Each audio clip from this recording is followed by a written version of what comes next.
Today on Judge Faith, childhood friends disagree over the quality of the living conditions in a St. Louis rental. Everything is going fine. I say maybe a few months down the line, it started being partial payments. We hearing something. I'm thinking someone's breaking in the house. I opened up the door. The mice were like the Temptations. They were running, jumping, dancing, having a great time. Close your mouth. Open your ears. What can you tell me about the failed inspection? And later, a handshake deal for a major basement remodel ends in a dispute about the details of the unwritten agreement. And he only finished 45% of the basement. The basement is still half done. How long would it take you to do a project like that? 6 weeks. I'm just doing it by myself. But you're doing it for no money. $550? You're basically working for free. Faith Jenkins. Her distinguished legal career began when she graduated first in her law school class. She quickly became a tough New York City prosecutor, and then a preeminent legal analyst on cable news. And now she's the judge in her own courtroom. Her cases are real, and her rulings are final. She is Judge Faith. Plaintiff Manu Beverly says the defendant took advantage of his kindness by making only partial rent payments on his rental home.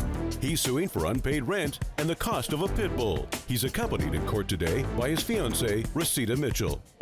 Defendant Charlize Ford says she doesn't owe any money because Manu took advantage of her vulnerability by renting her a home with horrible living conditions. All rise. Court is in session. The Honorable Judge Faith Jenkins presiding. Please be seated. Your Honor, the litigants have been sworn in. This is the case of Beverly versus Ford. Thank you, Juan.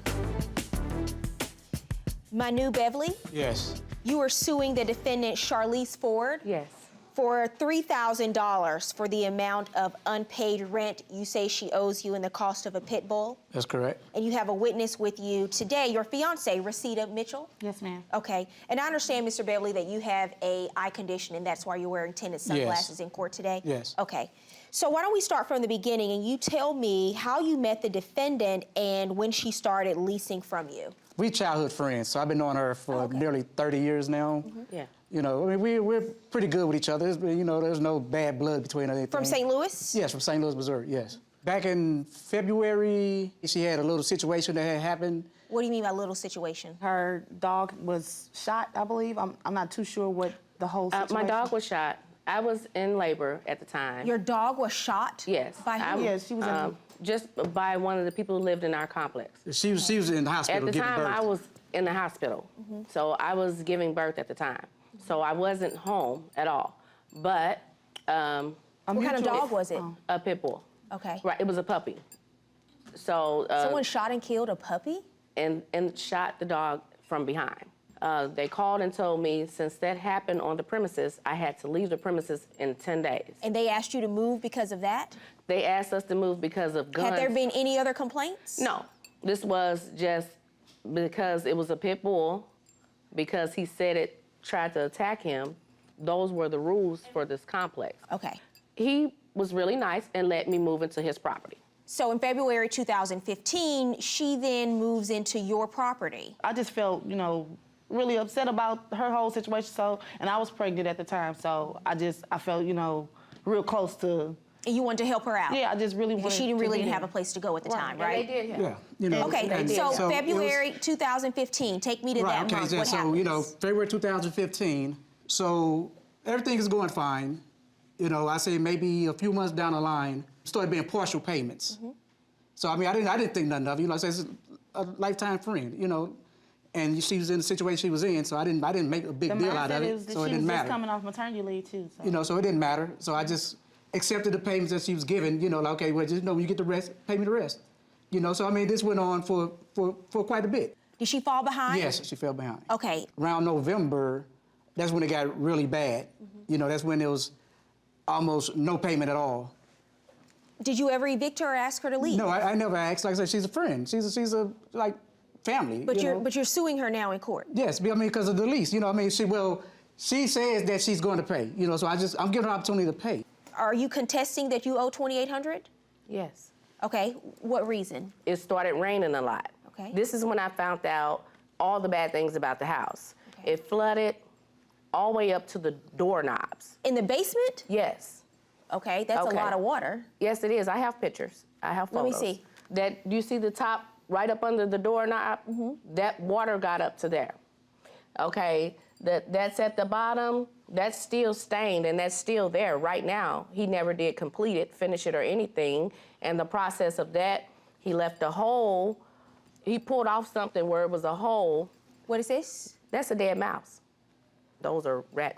So that's when I started noticing that I'm not gonna be able to do this because it's all mice. An example, my daughter and I are sitting in the room, because we were all in one room now. I left out the basement, the room that was in the basement, because it was flooded, it was mold. So I left out the basement, came upstairs, and now we hearing something. I'm thinking someone's breaking in the house. No. I opened up the door, the mice were like the Temptations. They were running, jumping, dancing, coming off the back of the refrigerator, jumping onto the stove, jumping into the grease pot on the stove, just jamming, having a great time. Coming up, the condition of the rental home is called into question.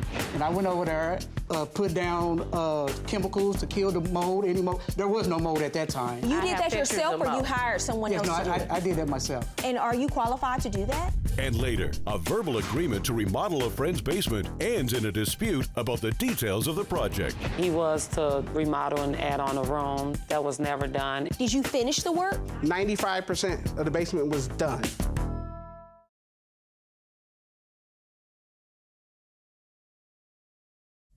Plaintiff Manu Beverly says Charlize is making excuses not to pay. He's suing for unpaid rent and the cost of a pit bull.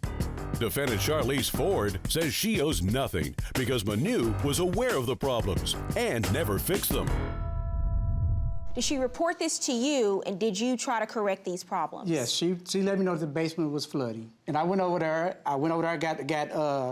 when they got the excavation machines and everything, and extracted all the water out, put down chemicals to kill the mold, any mold. There was no mold at that time. You did that yourself, or you hired someone else to do it? I did that myself. And are you qualified to do that? Right. It was a preventative. It was an inspector that came out, and he didn't pass. And then another situation, I went to the laundromat and opened up my bag. I've been going to this laundromat for like 15 years, and a mouse jumped out. What can you tell me about the failed inspection? Inspector came out, he listed the problems, what was wrong, said this is what I need to correct. I corrected those problems, he came out, re-inspected, and I have my certificate. Okay, Yes, so it yes. passed inspection. May I Yes. see that? Yes.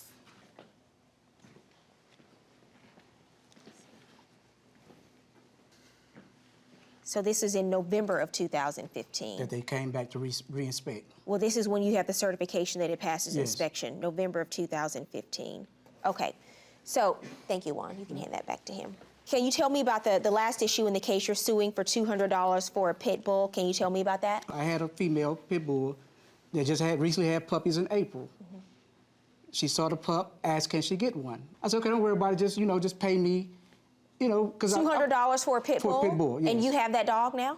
Yes, she still And has did you the pay dog. the $200? Not completely. And not completely? How much have you paid? That's maybe $125 worth. Has she paid anything? No, what it Yes, was I that, have. she part of the rent, what I said was that I would take, okay, she gave me $300 towards rent. I said, okay, then you still got the dog too, so I'll just take $50 out of this and say you put that on the dog. Okay, so fine. So how much is the remaining balance on the dog? $150. And what do you say it is? I say it's like $100. Okay, so no one has anything in writing? No. Forget about it. I'm dealing with the rent. I'm not dealing with the pit bull. He says you owe $2,800 in back rent. Okay. You say that you owe that money, but you have a reason for not paying. In every lease, whether it's written or oral, month to month or a year-long lease, there's something that's implied called a warranty of habitability. And that means that when someone leases from you, you guarantee them certain things about the conditions of the place that they live in. Mm-hmm. It has to be a safe environment, free from things like rodents, mold, any condition that could jeopardize the health of the people living in the home. So then I turn to you because it's your burden of proof to come into court and prove to me that he breached that warranty of habitability. You show evidence that there was some water damage. You haven't been able to produce anything to me that showed that there was somehow mold in the home. You have to show me that somehow this mold created a hazardous condition. And usually what people do is they come in and they show me proof of that through an inspection. Okay. The second thing is, my real issue is more so with the mice. There's clearly an issue with mice in the home, and when I read the statements, I believe she made you aware of the situation, and your response was, you owe me rent, you pay me rent, I'll address more of these problems. No, I did not say anything like that. So I believe she made you aware of that there were mice in the home. I believe she did. You can say she didn't, I believe she did. Close your mouth, open your ears. Whatever the issues are with the mice getting in from outside, I need to feel comfortable that they're being addressed. Here's what I'm going to do. I'm going to mitigate the judgment from $2,800 that you owe in rent. I'm going to mitigate that due to the living conditions that you've had to live in the past few months, at least, based on the photos that you've submitted to me. And this is an issue that you have to address. People who live in your homes, they can't live in conditions like this. You have to address it. And it doesn't matter if, oh, I'm doing them a favor, or, oh, I've been cutting them some slack. This is just the law. It can't happen. So my total judgment is in your favor. I'm ordering her to pay you $2,000 in back rent. Judgment for the plaintiff's $2,000.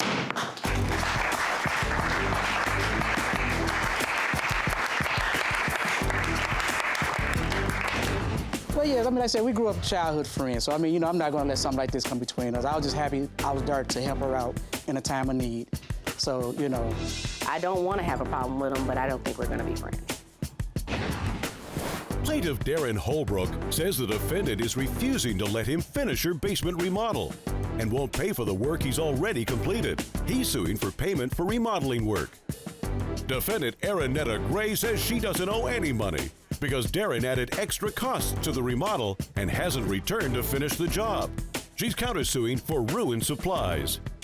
Darren Holbrook? Yes, Your Honor. You were suing the defendant Aranetta Gray for $550. You say she owes you for remodeling work. You did. Your Honor. And you're countersuing, ma'am, for $365 for ruined supplies. Yes, Your Honor. Okay, so the two of you had an agreement that you would remodel the defendant's basement. Yes, Your Honor. And you're saying she did not pay you for the work you did. Why don't we start from the beginning? How do you know Ms. Gray? I'm a carpenter for 20 years, Your Honor. I worked on her cousin's basement. Her cousin is my wife's best friend. She referred me to her. I spoke with her, met her spoke on the phone, went to her house, met her, looked at the basement, told her how much work it would be. What were you being hired to do exactly? To remodel her basement. The entire basement? Not the entire basement. It was maybe half of the basement. To remove the carpet from the floor, tear down the old drywall, which had holes in it, ruined paint, no insulation. Put in new insulation? New insulation. I did new drywall, did the ceiling on the half of the basement. So this is what you were hired to do, half Yes. of the basement. And how much was the total price? The total price, just for my services, was the $550. $550 to do all that? Yes, it didn't include the supplies. To supplies. She was to pay for provide the supplies, which she did. I mean, but you're doing it for no money.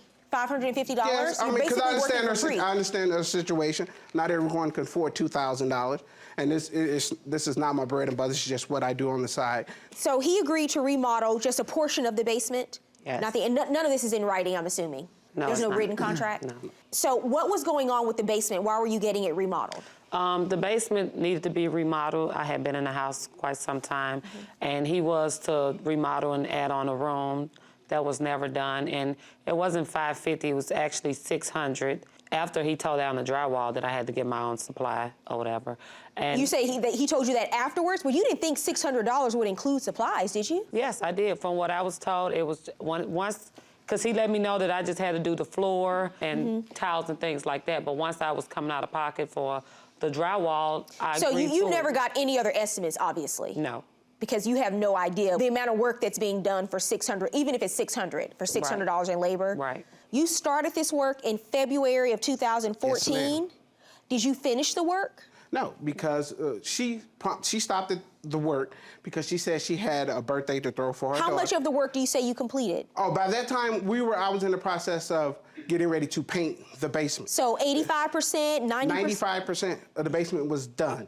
Okay, you say 95% of That's it was not done. true, Did she Your pay Honor. you anything? No, she didn't pay me anything. So you she paid received for no material. money? She paid, only thing she paid for was material. I have all the text messages to show what we discussed. So she never paid you anything for labor, is what No, you're ma'am. saying. Is that No. true? Not true, Your You Honor. never paid, what do you say you paid him I for labor? paid him $100. It's the last payment that he received before I did not hear anything And you else said that's from not for him. supplies, that's for labor. Yes, because he was done with the supplies was already down there.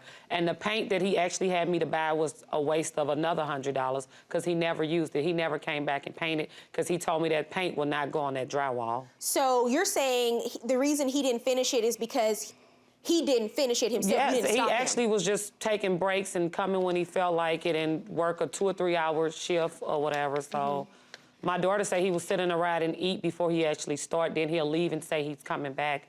Well, what's wrong with eating before he starts work? I mean, she just said he took multiple breaks while he was in the process of working on his basement. That's what took so long. Coming up on Judge Faith, text messages reveal the rest of the story. The text messages in this case corroborate one side and one side only. None of what you're saying here in court today is in these text messages. It's just the opposite.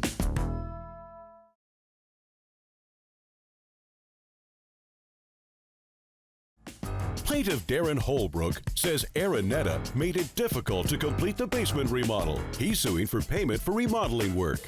Defendant Araneta Gray says she owes nothing because Darren hasn't returned to finish the job. She's countersuing for ruined supplies. And your daughter submitted a video statement to the court? Did you want me to Yes, she watch? did. Okay, let me see that statement. My name is Geraldine. I'm 17 years old and I'm Araneta's daughter. So basically, Darren never finished the job. He started on it. We thought the process was going to take 3 to 4 weeks, but it ended up taking longer because he would always take very long breaks. He would sit outside, take his time, eat. So my mom was paying for everything for him to buy, and he would disappear for weeks and weeks. And then when he finally came back, he got his tools, and that was the last time we heard from him. Yeah, that is true. So what do you have to because- say about that? Were you disappearing for weeks at a time? Well, no, I did not. Are these photos of before you The started red work? is the before. The white, the bottom picture is after. This is the top? This is the the top, before? that's where the work has been done, where all the drywall has been torn down. That's a lot of work. So let me look at the text messages. So we're talking about now 2 years, and all I see from you throughout the course of these text messages are your repeated promises to pay him. What I don't see in these text messages are you telling him, what do you mean, money? You haven't finished the job. What do you mean? You stopped working. What do you mean? You took 5 lunch breaks and you didn't complete this work. None of what you're saying here in court today, now that you've been sued, is corroborated in these text messages. It's just the opposite. What he's saying is corroborated in these text messages, so your defense today really has no credibility because before you knew you were being sued, all you told him was that you were going to pay him. Coming up, Judge Faith rules.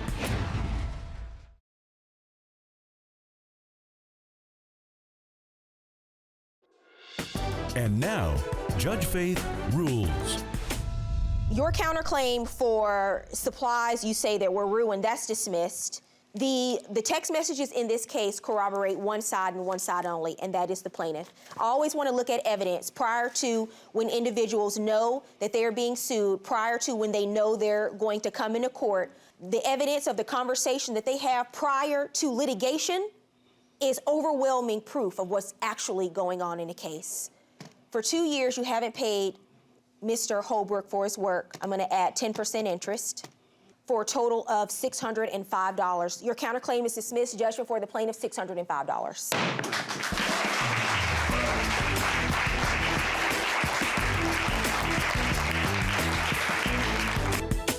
This landlord thought he was lending a helping hand. He told me that they had problems before, and I knew his credit wasn't the best, but I was still willing to work with him because I saw something in him now, and I really wanted to help him out. You were going to give him a chance. But sometimes the hand that feeds gets bitten. The very first month, he was short on the rent. The sink was backed up, and it was a real bad sewer smell. I couldn't even wash the dishes in the front sink. I had to take all the dishes to the bathtub where we bathed. Did you threaten to beat him up and to call your nephews? Your Honor, I did. You feel bad about it? Plaintiff Daryl Phillips is suing his former tenant for unpaid rent, damages, and related fees. Defendant Alex Coleman claims the property was uninhabitable and smelled like raw sewage. Remain seated and come to order. Court is now in session. The Honorable Judge Faith Jenkins presiding. Your Honor, we have Phillips versus Coleman. Thank you, Barbara. Darrell Phillips, Yes. you are suing the defendant Alex Coleman Yes. for $5,543 for unpaid rent, damages, and related fees. And you understand the statutory maximum in my courtroom is $5,000? Yes, Your Honor. Okay, so I understand that Mr. Coleman was a tenant of yours for a while, and you say he failed to pay rent. Yes. And other expenses. Yes. Okay, so why don't we start from the beginning and you tell me what happened? Well, Your Honor, I met Mr. Coleman around about April 2013. And very good young man, I thought he was ambitious. He was working for a cable provider. So he was selling me some cable. So anyway, in that process, we got to conversing about our backgrounds. He told me about losing his parents, and I was sorry to hear that, and some of the struggles he was going through. I grew up in New Orleans, inner city. I was a former gang member. My mother got me away. I joined the Marine Corps. Well, I didn't join. She sent me to the Marine Corps. But anyway, I wound up going to the Marine Corps. I was an enlisted guy, became a warrant officer. Then I became a regular commissioned officer. Got my degrees in there, associate degree, bachelor's degree, master's degree. Now I'm working on a PhD. Wow. And I saw a lot of That's potential in this wonderful. young man. He was raising a non-biological son. He told me about that, and I thought that was good because a lot of young guys today don't take responsibility. So, I said, I would give you a chance based on my background. I'm for the underdog, always. So I said, I got a nice place coming up available, and he had mentioned to me they had some prior problems with his last place that he stayed, and then he was living with in-laws. So I said, okay, well, we can work something out. So we actually wrote up the lease and got him in, and he was supposed to move in the 1st of May. I actually let him in a little bit earlier than that, without even charging, just trying to help him out because he was a good young man. Let me ask you, Mr. Coleman, what was going on with you when you met Mr. Phillips? Why were you looking to move somewhere else at that time? We were living with in-laws at that time, and it was just a very uncomfortable environment. We didn't even have a room. We were in the living room pretty much all together. And I was working full-time at that time, 6 days a week, and I was paying them about $400 a week just to be there because the people that we were living with, they weren't doing too well themselves. So, like Mr. Phillips said, we met late April. Do you have a copy of the lease, sir? Yes, ma'am, May I see it, please? So you move in, and how much do you agree to pay in rent?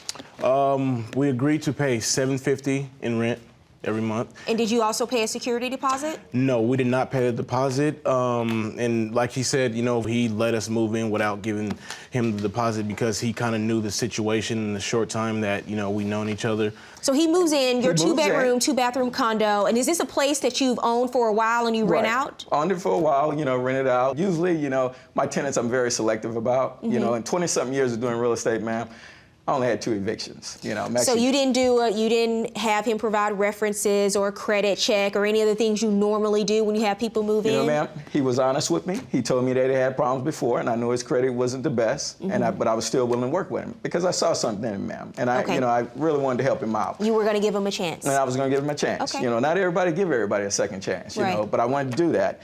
So the very first month, he was short on the rent. And then we got to the next month.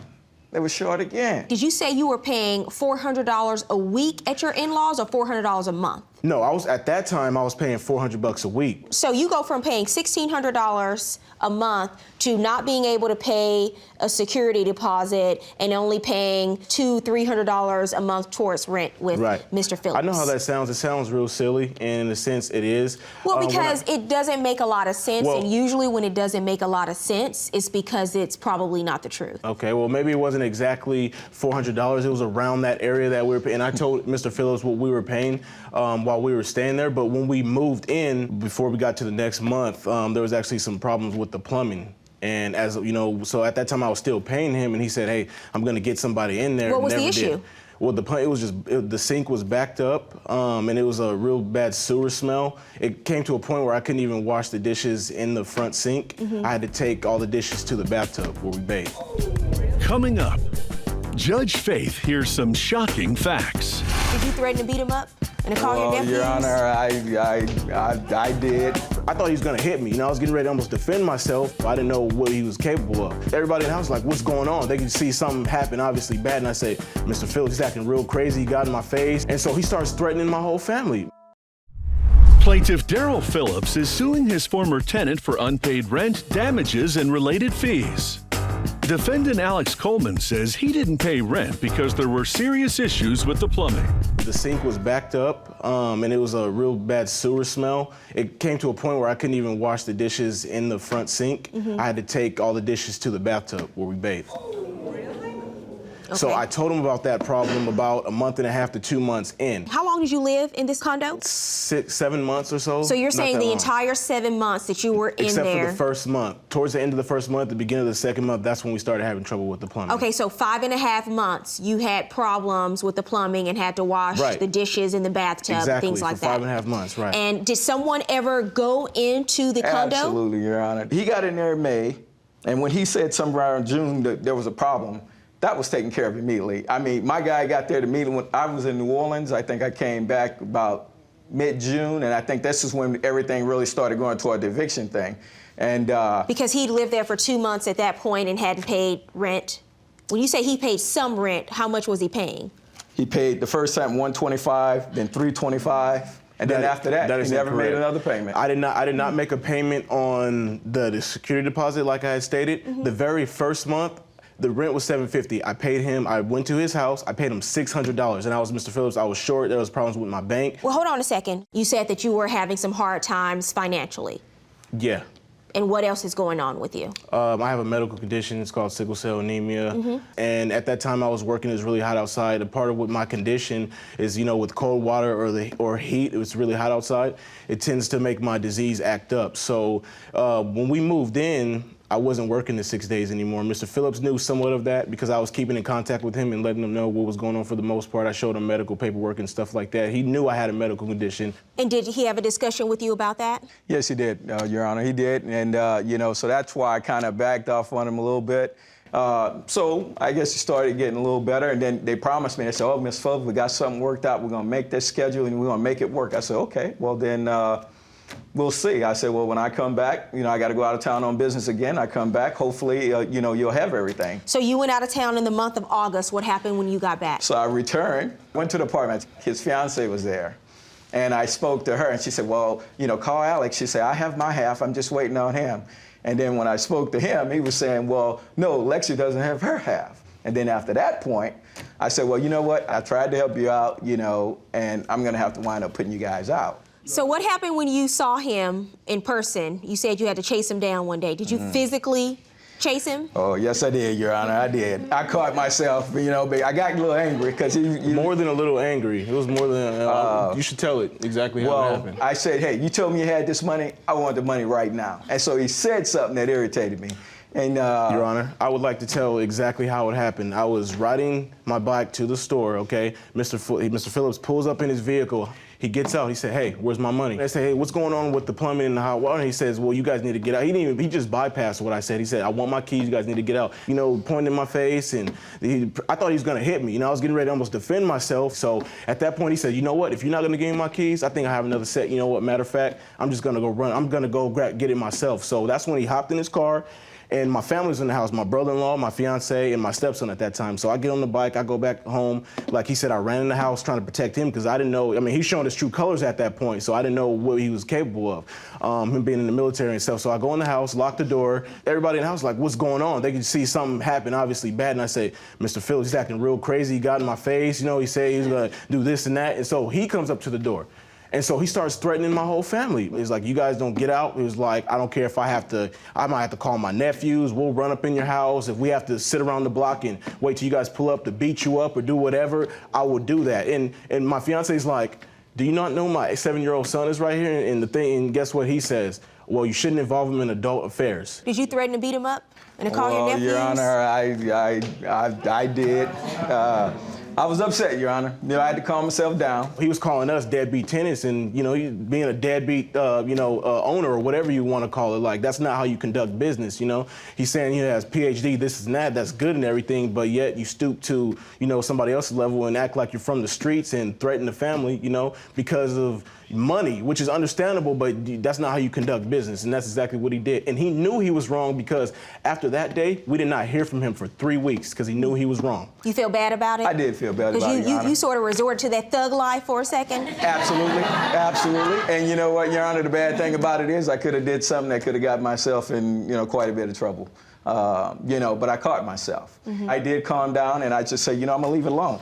But most of my tenants, my average tenant has been in my places, my rentals I have for over 10 years with no complaints. Most of the reason why he was not getting the money was because I was sick a lot of the time. Right, so the real issue, so the real issue wasn't the hot water, I'm assuming, or the plumbing. That was an issue because it was an issue, but was the place in such poor condition that you deemed it to be unlivable because you managed to live there for 7 months? Your Honor, and we had then nowhere else to go. When you left, did you get evicted or did you leave on your own?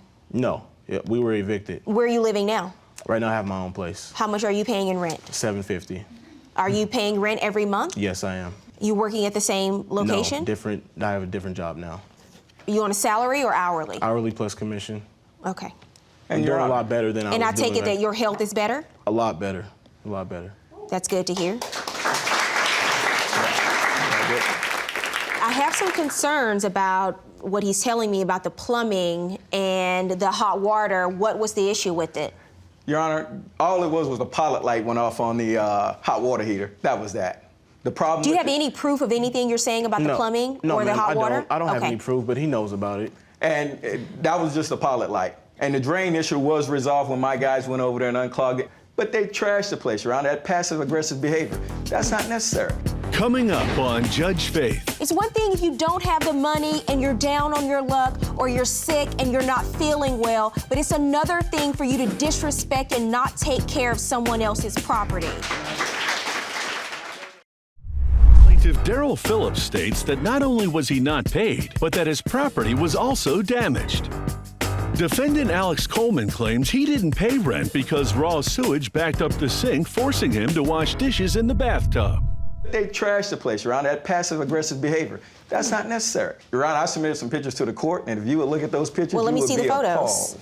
Did you trash the place? He was treating us like animals, so that's how we lived. Then that doesn't mean you have to be an animal. That's how we lived. No, I'm just saying. You told me I shouldn't be a thug, but I'm not happy. I'm not happy. I'm not proud of how, how the situation played out. What is this? That's the pantry right there, Your Honor. They took the shelves out, threw the shelves away, and just left the trash in there. Let me see the next photo. This is aggression right here. They just took the fence and kicked it. Nothing was wrong with that fence. We never even touched that ugly fence. We never even touched it. Let I don't me know see how the that happened. next photo. That's the sink, Your Honor. That wasn't a result of a backup. Plumbing, Your Honor. Well, there's water in the sink. I thought you said you couldn't use the sink to wash any dishes. I'm looking at a sink full of dishes and water. It wasn't working. I know there's stuff there. There's dishes there right now. Sir, you have an excuse for everything. I'm just telling you what you told me earlier. You said you couldn't wash dishes in the sink. We could not. You had to wash dishes in the bathtub, and I'm looking at a photo of dishes and water in a sink. Let's go to the next photo. Oh, Your Honor, the blinds, and that's a result of the dog, Your Honor. The dog. I'll take fault to that. That's correct. Because he was left in there trying to get out. You're just like, yeah, it happened. Because it's not your property. You don't care? It's not. I'm not saying that. That's how you're acting? No, I'm taking fault for that. That's not how you treat someone else's property. It's one thing if you don't have the money and you're down on your luck or you're sick and you're not feeling well, but it's another thing for you to disrespect and not take care of someone else's property. And I've learned a lot since then, Your Honor. I've learned a lot. And what bothers me is you just don't seem to care. You're like, yeah, it happened. Well, I'm sorry I'm coming off that way. That's not how I meant it to come off. Let's see the next photo. Was this the day he was evicted? Yes. Well, So who cleaned up all of this stuff? You did? One of my maintenance guys I hired to clean it up, Your Honor. And I will tell you, Your Honor, not only that dog was in there for quite some time because I have photos here, and there's feces all over the floor. Barbara, would you so if he was there taking care of the dog and all the food. I was there. I wasn't cleaning. I was going to work, and I'd come back, and I wasn't cleaning anything. Well, when you look through those, Your Honor, there's feces all over the floor. At that point, Your Honor, we had let everything go already. There are piles of trash in this condo. It's terrible how you left this condo. And there's no excuse for that. You talk about why you didn't pay rent and the plumbing and all those other things, but I'm looking at the things that you did. You left it in horrible condition. You know, I'm being honest with everything, but as far as the plumbing, Mr. Phillips never had anyone come in the house and fix that. That never happened. So he's lying. He's lying when he's saying that. That never happened. Mr. Coleman, Yes, I have to tell you, when I looked at the photos of how you left the condo, I was really disappointed. Because when I heard the testimony from you, sir, from both of you really, about how you were given a second chance, do you know how many people wish and long for the opportunity that you were given by this man? Yes. And, you know, to meet someone like him, and earlier, if anyone knows me, they come before my court, they know that I don't like people who lie to me.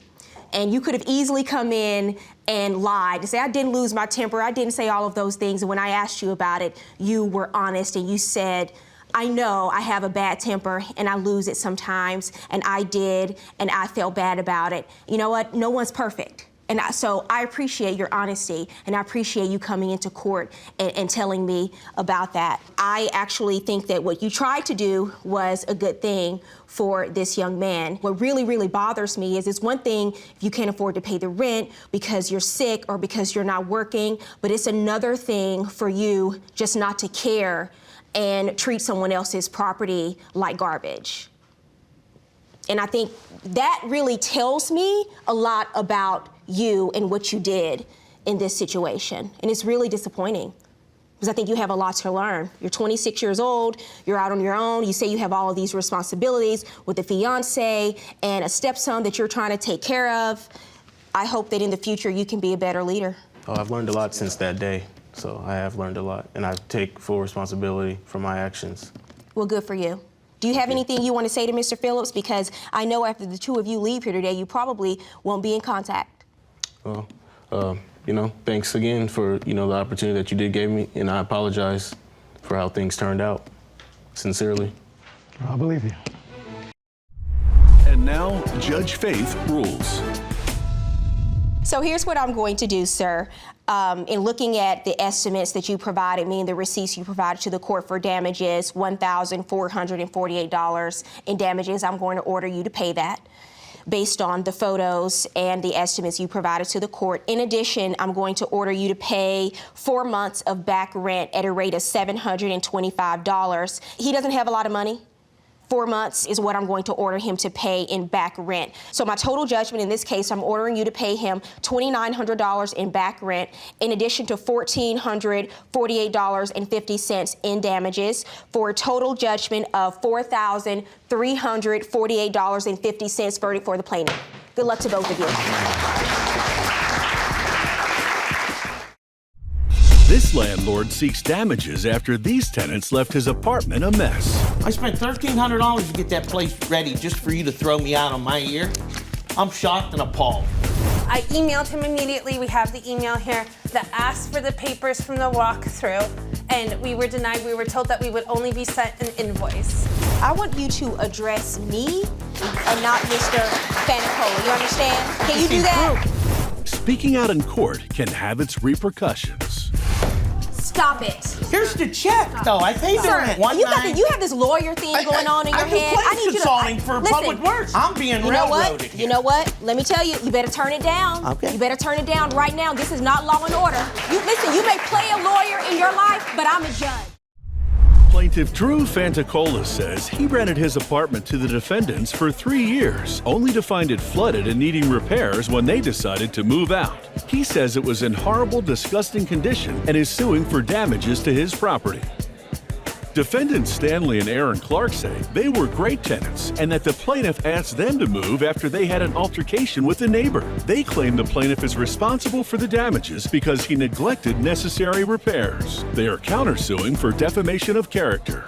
Remain seated and come to order. Court is now in session. The Honorable Judge Faith Jenkins presiding.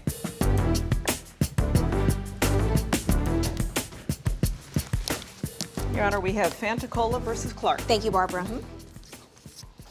Drew Fantacola? Yes. You are suing the defendants Stanley Clark and Aaron Clark for $7,473 for property damages you say they caused when they leased property from you? That's correct, yes. And you are countersuing For $5,000? Yes, I am. For harassment, defamation of character, your security deposit, and legal fees? That's correct, Your Honor. Okay. What kind of property do you own, and when did the defendants move in? So I own a fourplex apartment complex in Arcadia. I've Okay. owned it for 17 years. I take great pride in being a landlord and try to accommodate the tenants as much as I possibly can. I bring the tenants Christmas gifts. I personally deliver and drop off a Christmas gift every year to the tenants. I've never raised the rent on any tenant in 17 years I've owned the apartment complex. In February 2011, I rented the apartment to Stan and Aaron Clark. This is pictures of the condition of the apartment, Barbara. that it was in immaculate condition. These The are carpet photos of was- the apartment before they moved in? That is correct. Okay. I haven't seen the photos. May I see those? May Your I, Honor? may I see them? Oh, yeah. Okay, thank you. So the carpet was perfect condition. The walls were perfect condition. There were no holes in the fence. There were no broken doors. All the drapes were absolutely perfect. And at the time I rented it to him, it was very clear that there were no pets allowed Okay, how long did they live there? for 3 years. 3 Just years, over okay. 3 and a years. half. What was the agreed upon security deposit and rent? It was 1,000 security and the rent's $1,900 a month. Okay, and so over the course of 3 years, did you increase the rent? No. Okay. So at the time I rented it to him, I did not allow pets of any kind. Shortly after they moved in, Stan called and begged that he would want a small dog and it wouldn't be a problem. And as soon as they got the dog, I started getting complaints about the horrendous smell because they didn't pick up after the dog. The dog was left unattended for hours, barking all day. Okay, so the Just- two of you got a dog? Yeah. We Okay, got a dog. He and said what it was was the okay. issue with the dog? There was no issue with. Now there was one issue. Okay, he chewed through a board on the fence, which I built the guy a new fence, and it's still standing there today. So You built a fence in the... I built a fence for him. Yes. Stay behind the podium there. Thank you. And then this is the Humane Society that was called. Humane Society was called out. They checked out the place and they said it was an unfounded call. I have the officer's name in the case. Okay, number here. you're skipping way ahead. What was the issue with the dog and who was called out There to was no investigate? issue with the dog.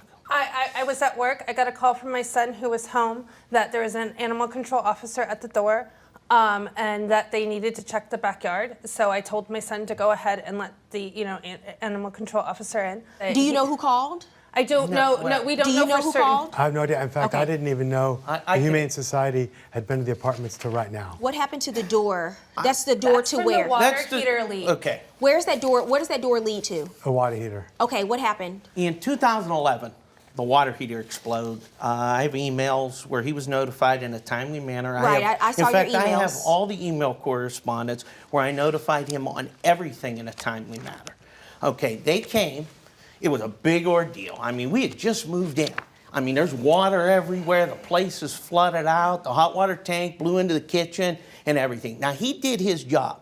He fixed the problem, got a new hot water tank. They were in there for 3 days with fans and everything, drying the place out. How many bedrooms and bathrooms is this unit? It's 3 bedrooms, 2 bathrooms. Okay, so it's pretty large. It was pretty large. Okay. unit. And But the part of now, wait. Let me finish, and then if you have something to add, that would probably work out better rather than confuse the judge. So, the only thing that wasn't fixed, and the plumbing people said that they would be back, was the cosmetic damage under the sink, where they took a piece of plywood and they put it over the hole. Okay, and if my dog would have chewed through that door would have had big holes in it, like the fence Okay, did sir, that I want you to built. step behind the lectern, though, and speak to me. Go ahead. Coming up on Judge Faith, the police are called when other tenants get involved. And then I started getting complaints about Stan getting into altercations, so much so that the police have been called. And later, But you asked them to move. We had an agreement. Stop it. Here's the check, though. I paid the Sir, rent. do you think, I don't know what you think you're doing. I need you to calm down. Plaintiff Drew Fantacola says he rented his apartment to the defendants only to find it in horrible condition when they moved. Defendants Stanley and Aaron Clark say that the plaintiff neglected repairs during their occupancy and are countersuing for defamation of character. What happened disintegrating. with the leak under the sink? You say there was a leak under the kitchen Well- sink that ruined a part of the floor, right? Right. Okay, So, tell me about that.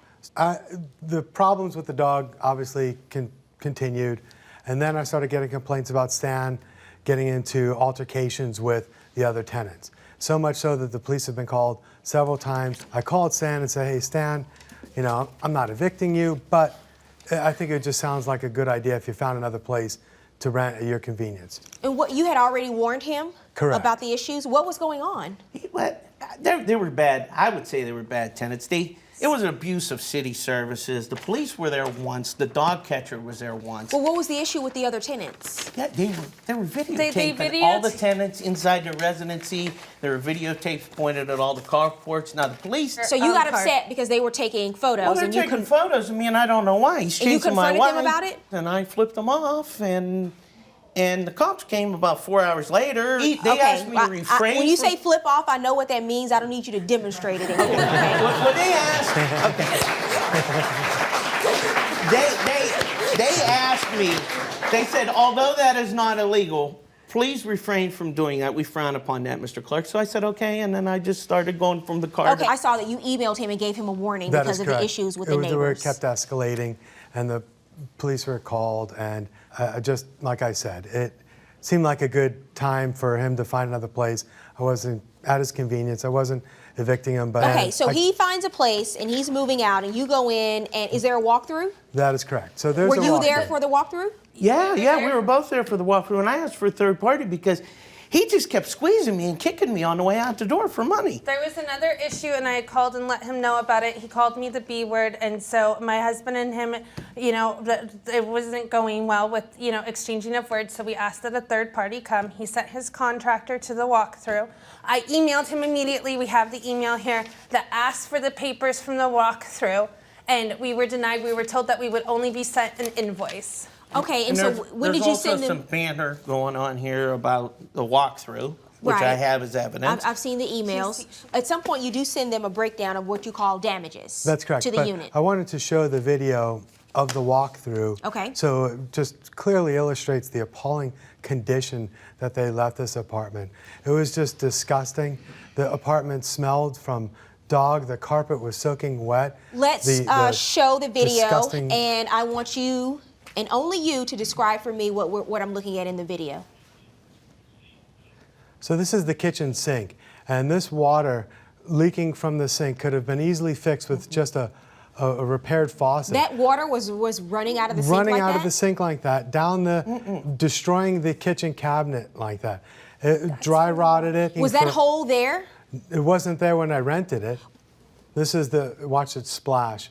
This is the carpet. We weren't even And there not for only- this video. We don't know when you took it. And not only is it soaking wet, it smells disgusting. Okay, so of let me dog. ask you a few questions about the video. Is that what the kitchen sink looked like underneath when you opened the Underneath, cabinets? yes. Okay. Underneath, And that's where the plywood was from when the water heater broke up. And you could see the hole in the back of the wall. I understand. That was when the and pipe was changed. When you turned the kitchen faucet on, was it leaking water like that? Yes. Running water? And they Okay. would not fix it, and they didn't fix the When shower. did you, do you have, how do I know what date that video was taken on? Do you have an affidavit from the person who took the video? You weren't there, right? I was not there, correct. Okay. We didn't do a video during the walkthrough. I have no idea when this video came from. Coming up on Judge Faith. Sir, listen. One you night- you have this lawyer thing going on in your I do head. police consulting for listen, public works. I'm being you know what? railroaded here. You know what? Let me tell you. You better turn it down. Okay. You better turn it down right now. This is not law and order. You listen. You may play a lawyer in your life, but I'm a judge. You better turn it down. Plaintiff Drew Fantacola says when the defendants moved out of his apartment, it was in horrible condition. Defendants Stanley and Aaron Clark say the plaintiff is wrong and that they were great tenants. You're saying that your contractor took the video. That is correct. There's no date on it. Do you have anything from your contractor, an affidavit or anything? I did send them the video link of the video that was taken at the apartment, and, Okay. and it is date stamped on the YouTube link. What date did you send that video to them? July 2nd or July 3rd. And when did they After you move? fixed the Excuse stuff. me, sir. Excuse me, sir. I also have pictures of a few more damages that we haven't talked about. Your Honor, they also broke a sliding glass door. Okay, tell me about that. What happened with the sliding glass door? I have. The night before we moved out, I went to go open the door to go outside so we could start putting boxes outside so we'd be ready in the morning. and I went to go open it. I heard like a crack when I went to go open it. The entire door fell on my head. You could hear the glass raining the whole 9 yards. So you think there was something wrong with the door? You're saying you didn't do anything to it to break it? I went to go open it. I did nothing to the door. And why do you think they were responsible, sir? I think that they broke the door, destroyed the carpet, they destroyed the kitchen sink, and had to spend $8,473 out of my money to rehab this apartment. Did you really pay that money? Did you have those upgrades done? Do you have canceled checks for this? Sir, I want you to address me and not Mr. Fanicola. You understand? I would like Can to you see do that? proof that he actually had this work done and what condition the apartment is in now. I spent $1,300 to get that place ready just for you to throw me out on my ear. I'm shocked and appalled. So here's what. Okay. So here's what we have here. There's an expectation that when someone lives in a unit for 3 years and they move out, you're going to have to do some maintenance, right? Correct. It's just one of the duties of a landlord. That's correct. And my concern is when I look at your list of damages, you've clearly included things that they should not be paying for. The light bulbs are out in the bathroom and in the kitchen. They shouldn't pay for that. This is something that's ordinary wear and tear. Light bulbs may be out when people move out after they've lived there for 3 years. And my concern is because when you have real damages, but you try to sort of sneak in all of these other little things that they shouldn't be paying for, you sort of muddy the waters. And I have to look at everything you have on here with a higher level of scrutiny because there are clearly things you've included on this invoice that they should not be paying for. My favorite was water spots on the windows from his sprinklers on the outside. The water spots were good. That was best. Hats off to you. When he gave 30-day notice and only paid for half of that month. But you asked them to move. We had an agreement. Stop it. Here's the check, though. I paid the Sir, rent. I don't know what you think you're doing. I need you to calm down.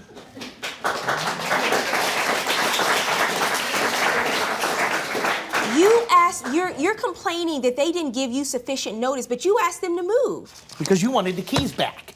You can't have your cake and eat it too. If I was going to pay all of June's rent, he wouldn't have got the keys back till the 30th, but I gave him the keys back on the 10th. So I paid. What is your, Mr. Clark? What? Calm down. Stan, calm down. I'm okay with you deducting the light bulbs. Well, there's going to be more than just Okay. deductions for the light bulbs here, and it's not what you're okay with. It's what I decide. I understand. Okay. Our legal fees, our security deposit, because in the state of California, he should have given us a chance to fix it. He should have given us notice of what he wanted fixed. That never happened while we met with his contractor. And the other thing is, Well, he doesn't have to, after you move out of a unit, he doesn't have to give you an opportunity. That's not the law, okay, in this state. What's the After you move out of a unit, he doesn't have to give you an opportunity to come in and fix anything. What he does have to do is give you notice, a letter, in a certain amount of time of the damages to the unit, and then he's subtracting that from your security deposit. He has a duty to return the rest of your security deposit to you. I disagree with that. What's the... Because he has, by California law, Section 9. Sir, listen. 19. You have this lawyer thing going on in your I do head. claims consulting for public works. I'm being railroaded here. You know what? Let me tell you, you better turn it down. Okay. You better turn it down right now. This is not Law and Order. You're not on an episode of Law and Order. You may play a lawyer in your life, but I'm a judge. You better turn it down. Now, Judge Faith rules.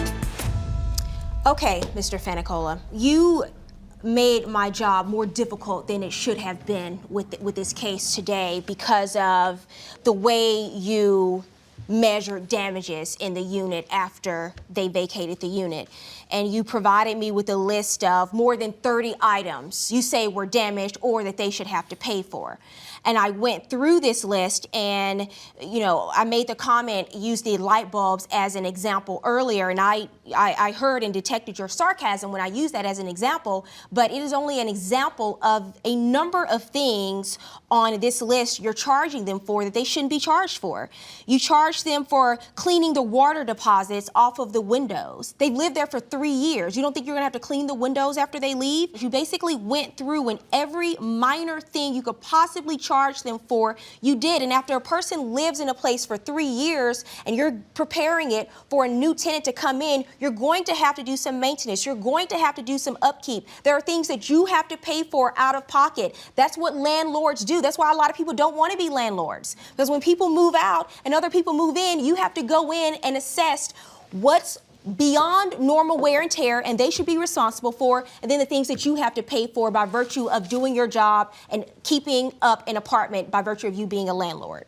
So what I did is I went and pulled up the video on YouTube that your contractor filmed, and the video was taken no more than 2 weeks after you moved out of the unit. And I don't think that the plaintiff or his contractor went in and created some damages just to try to conspire and pin that on you. I think the video tells a true and accurate story of the condition and the way you left the apartment in. And here's what I've decided based on looking on the video.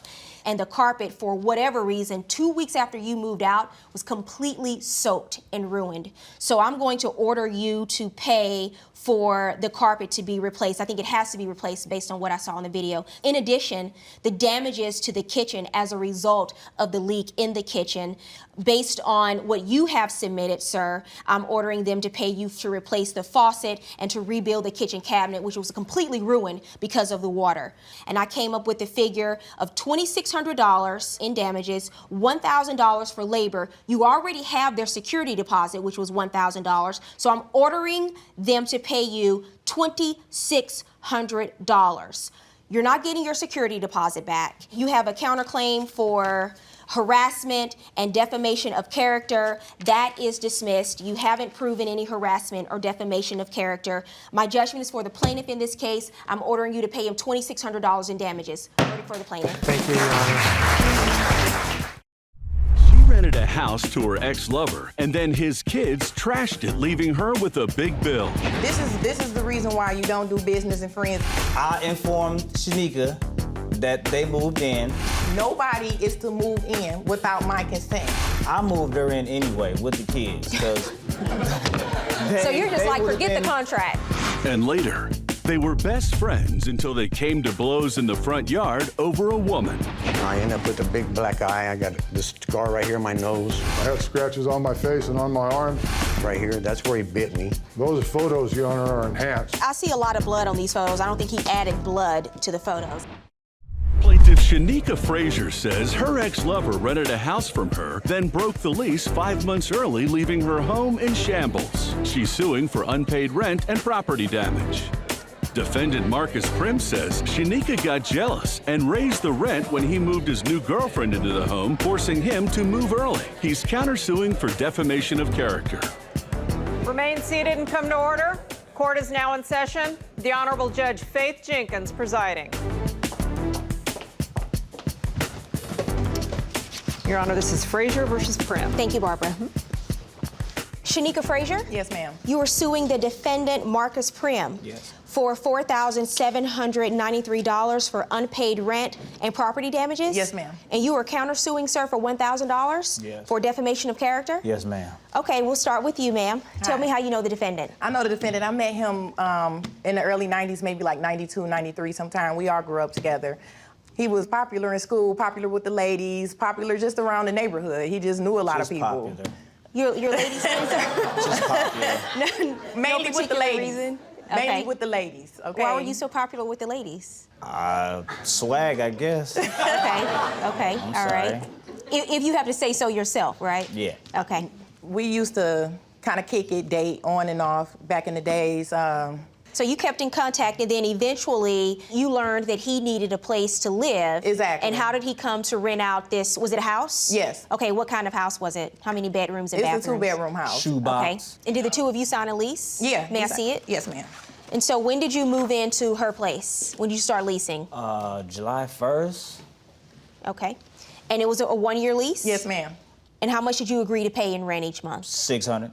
So what happened after he moved in? So I told him, I say, well, look, I'll rent you the house for $600, but don't come, if you and your girlfriend get back together, don't move her in. And then He tell me that. He got a ton of kids. He did not tell me that. So you have some concerns about him moving people in. So you specify in the lease what? Nobody is to move in without my consent. If somebody do move in, then I will raise the rent. I will raise the rent. I told her that my wife now and my 2 boys at the time was moving in with me. Well, how long did you live there before you told her that? Maybe a month. She's not saying you didn't tell her. She's saying she didn't consent to it as per the lease, as is required by the lease, right? Yeah. Okay. Well, I moved her in anyway with the kids, because so you're just like, forget the contract. They would have been homeless if I wouldn't have did that. I informed Shanika that they moved in, and she said I had to pay $800. You're paying $600. You move additional people in, and this is an adult who's working. Woman with but this place is a shoebox. If you don't like where you're living, if you don't like the place that you're leasing, then move. That's your choice. That's your choice. You have a choice. He's sleeping on somebody's couch, and he's getting got out of $500 a month. I give him a whole shoebox. Okay? Okay, so you go from basically a corner to a shoebox, and you still not happy for the same price. So what happened? You said he ended up breaching the lease and leaving early. When did you move out? February 2014. Okay, so you were there for 6 months approximately. Yeah. One of our friends again told me, like, you know, him and his girlfriend, him and his wife moved or whatever. So I'm like, they moved. So by the time you found out he'd moved, they you'd was already left. moved, and when I went over so there. So why'd you do that? Why did you tell her you were leaving? I don't know. I can't even explain that. I just wasn't finna pay $800 for a shoebox no more. And then you said he caused some damages. When I went over there, I was like, this is the reason why you don't do business and friends, and this is the reason why. It wasn't right, and you know how most kids, you expect to see a little crayon on the wall. None of that. The doorknobs is missing. Cabinets dangling. Where's the big boys? I got the pictures. Let's see the photos. I didn't tell you I fixed it though.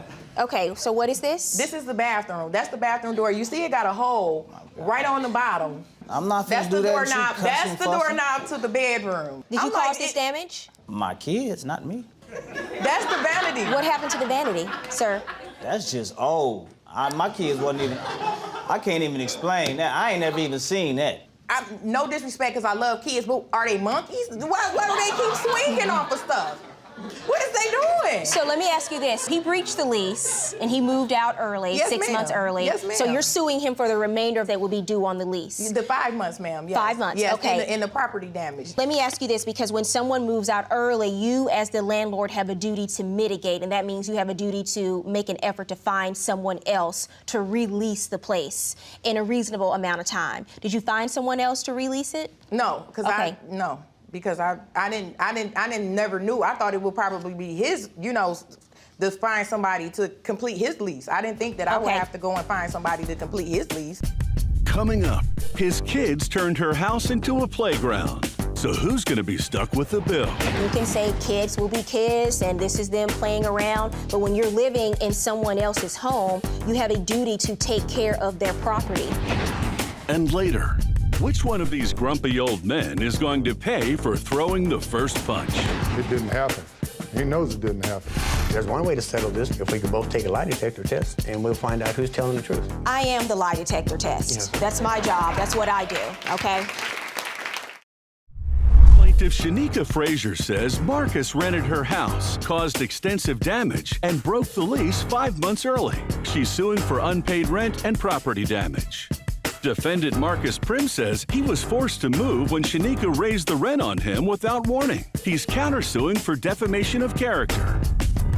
What's your counterclaim about? Your counterclaim for defamation of character. How does she defame your character? Running around in the streets, saying you this owed about rent? me. And saying this, you owed money? Telling the truth No, about and him. probably other stuff. I heard lots more stuff. What did you hear? Oh, he's homeless. Yeah, I let him move in just to help him out. And that's not right. Okay, so that's the basis of your counterclaim? Yes. Okay, all right.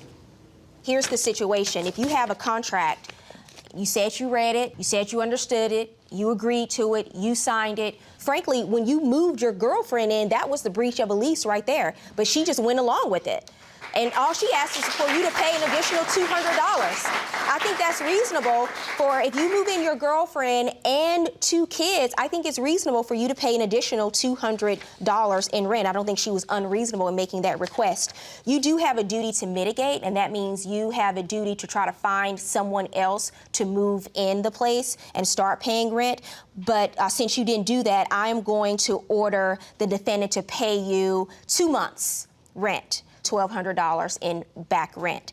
In addition, based on the damages that you admit your kids caused, and you can say kids will be kids and this is them playing around, but when you're living in someone else's home, you have a duty to take care of their property. And when you leave it, there's an expectation that you will leave it like you found it, absent normal wear and tear. And when I look at those photos, that is over and beyond normal wear and tear. So I'm also going to order you to pay the plaintiff an additional $600 in damages. My judgment in this case is for the plaintiff, $1,800. Have a good day.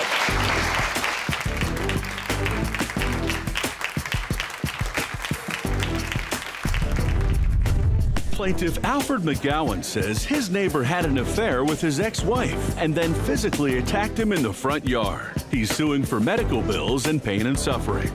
Defendant Mike Hussey admits he had a relationship with the plaintiff's ex-wife after she filed for divorce, but says the plaintiff started the physical fight. He's countersuing for threats and elder abuse. Alfred McGowan. Yes, ma'am. You are suing the defendant Mike Hussey. Yes, ma'am. For $10,000? Yes. And you are countersuing for $10,000. Yes, ma'am. And you both understand the statutory maximum in my courtroom is $5,000.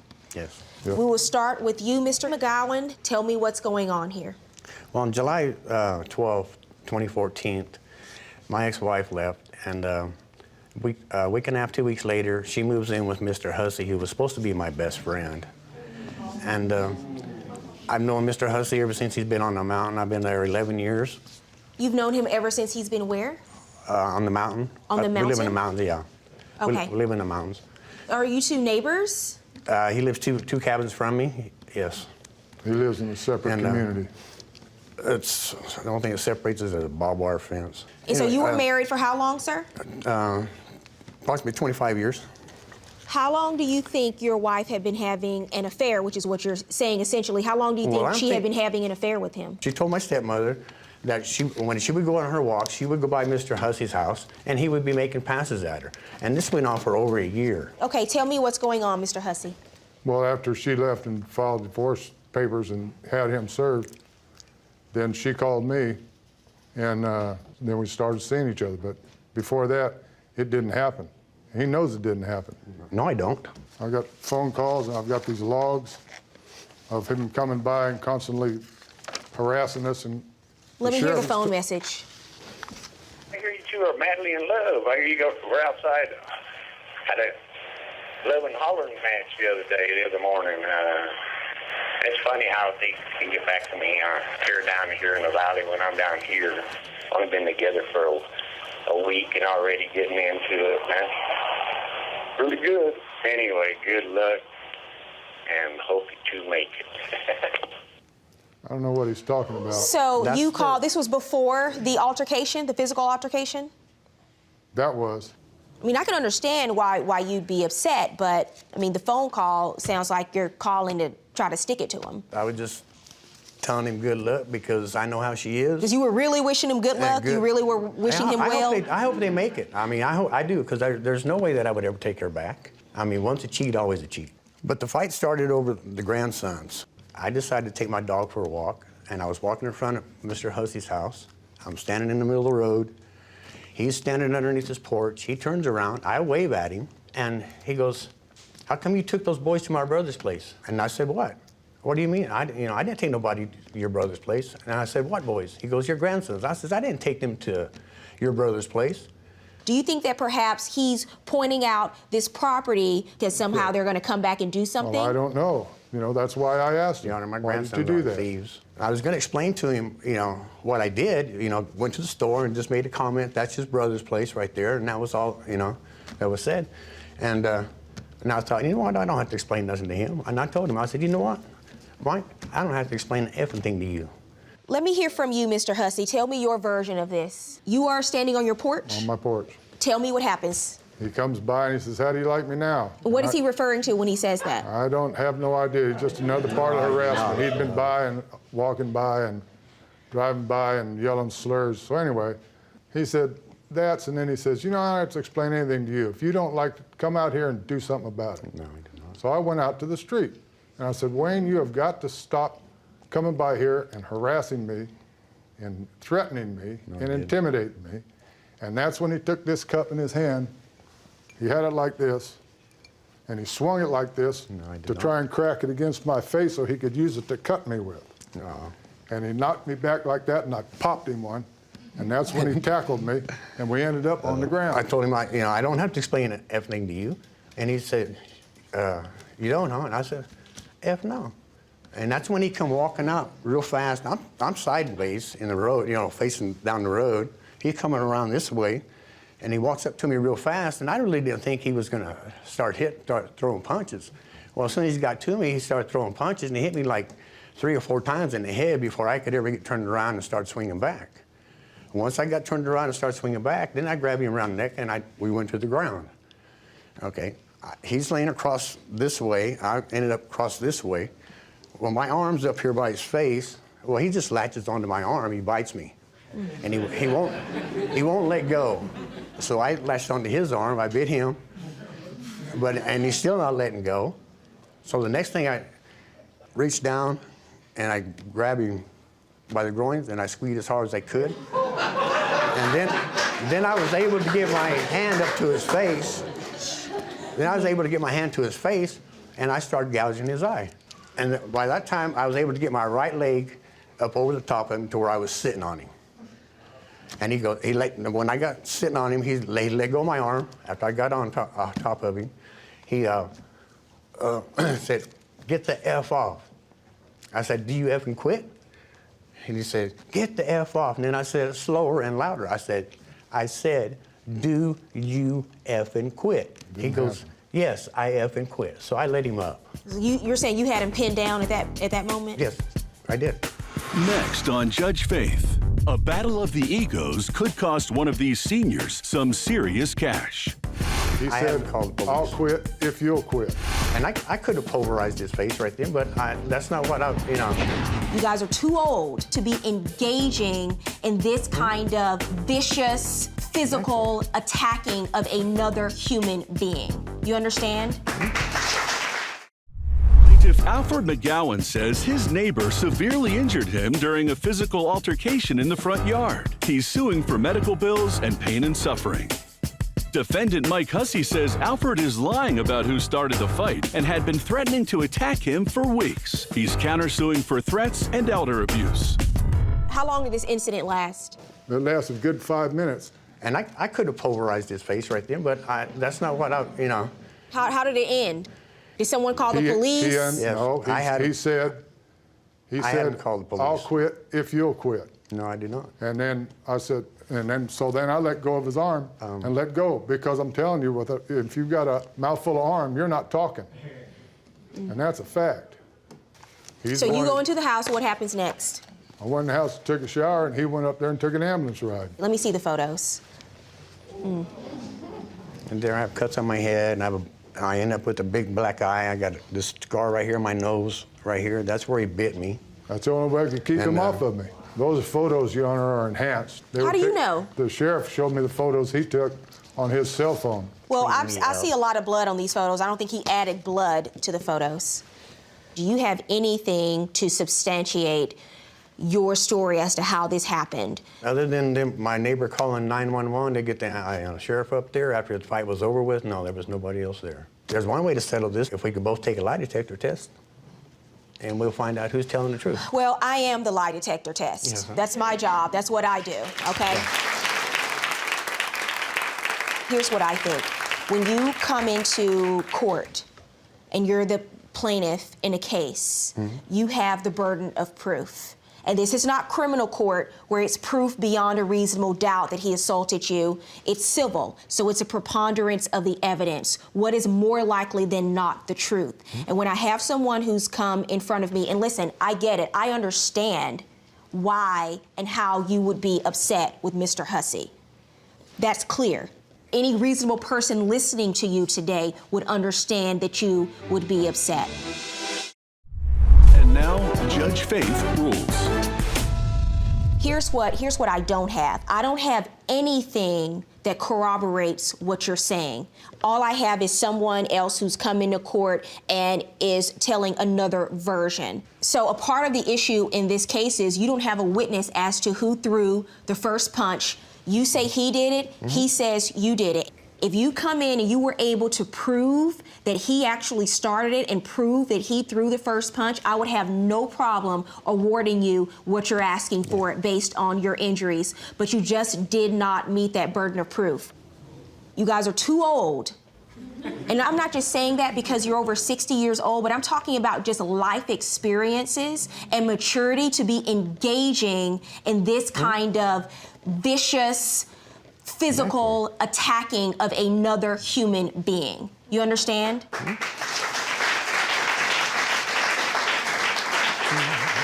Your counterclaim is dismissed, sir. Your claim is dismissed. I can't do anything for you, but good luck. He says he installed expensive video surveillance equipment and now he wants to get paid. He emails me and say, I have a check ready this afternoon. I said, well, why don't you drop it in the mail? So Saturday came, I got nothing.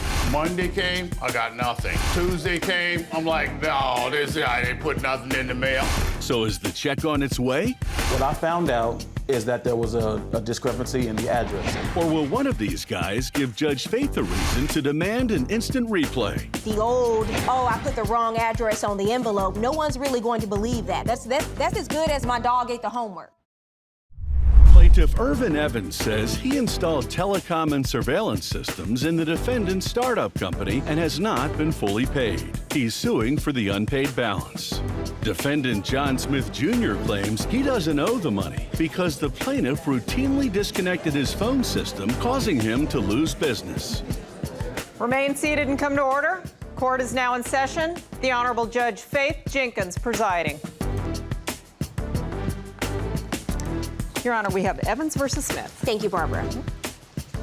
Irvin Evans? Correct, Your You Honor. were suing the defendant, John Smith Jr., for $5,000 you say he owes you for a telephone and surveillance video system you set up in his company's office? Correct, Your Honor. So we'll start with you, Mr. Evans. Tell me what's going on here. I sell, install, program telephone systems, camera systems, computer networkings for all your office, all the computers to talk to each other and talk to the outside world. How long have you been in this line of work? 23 years, and I have, for the last 4 years, my own company. Tell me about your company, sir. What do you do and when did you open this office? We do private security, and we've been open since February.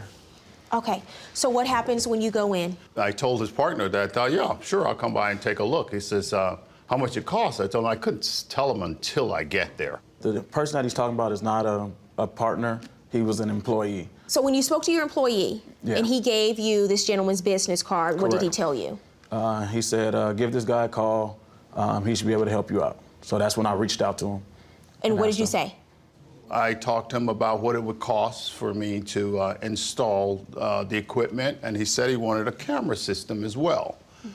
To see people coming into the front door, and one to see the receptionist area, and one to see his area, where his office is, and another one for in the waiting area. So it was 4 cameras. So, and he wanted to put an app on his phone where he can view his office when he's away.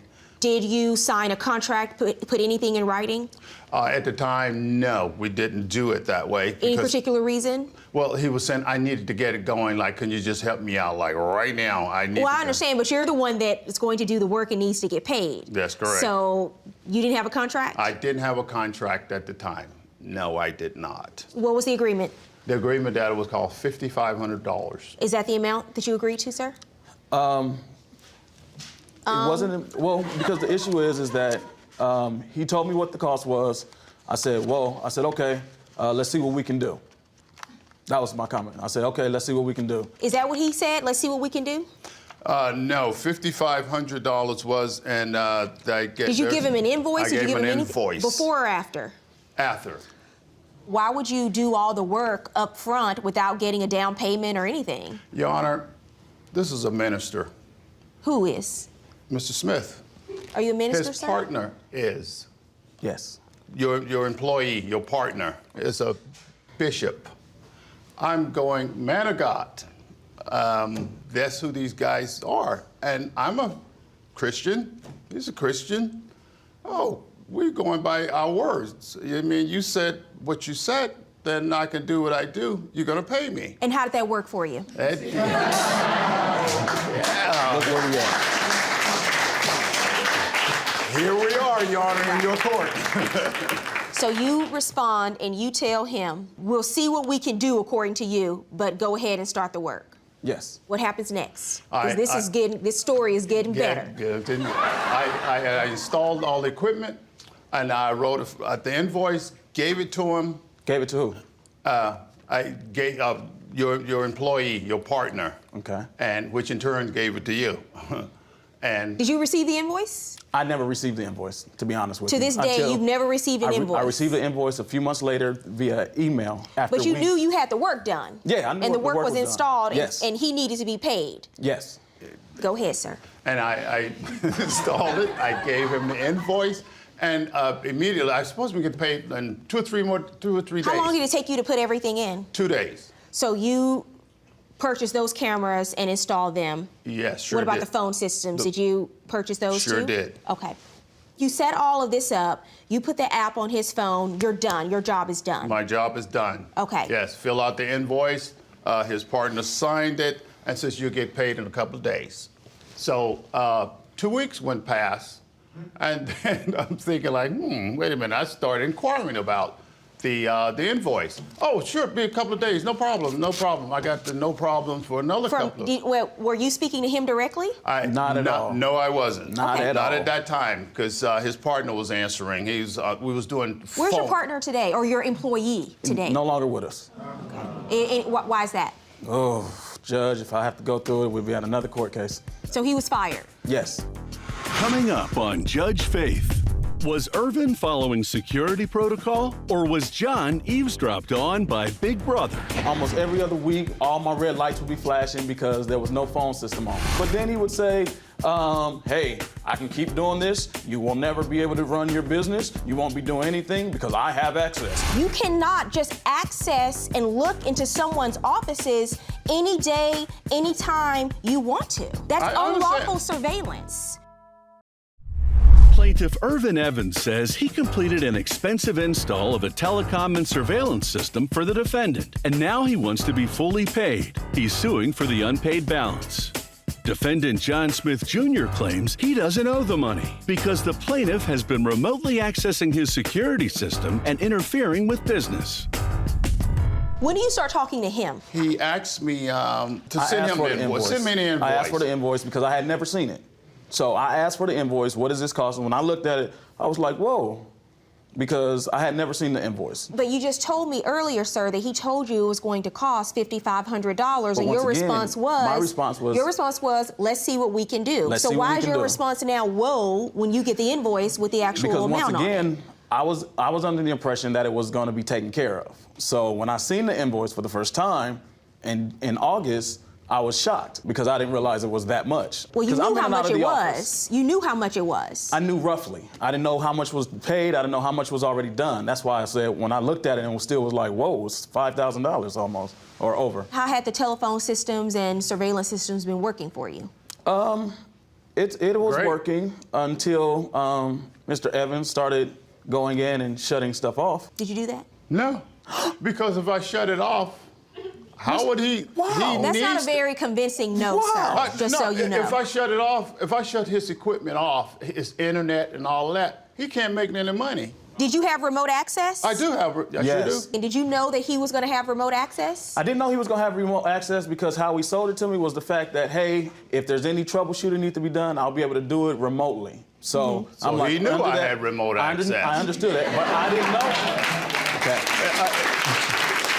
Your Honor, So the But I remote understand. access, the remote access was for troubleshooting only. Only, yes, troubleshooting, because there are adds, moves, changes that needs to be done. I don't have to come over to his office to do that. I can log in and do it right there, right like that. Yeah.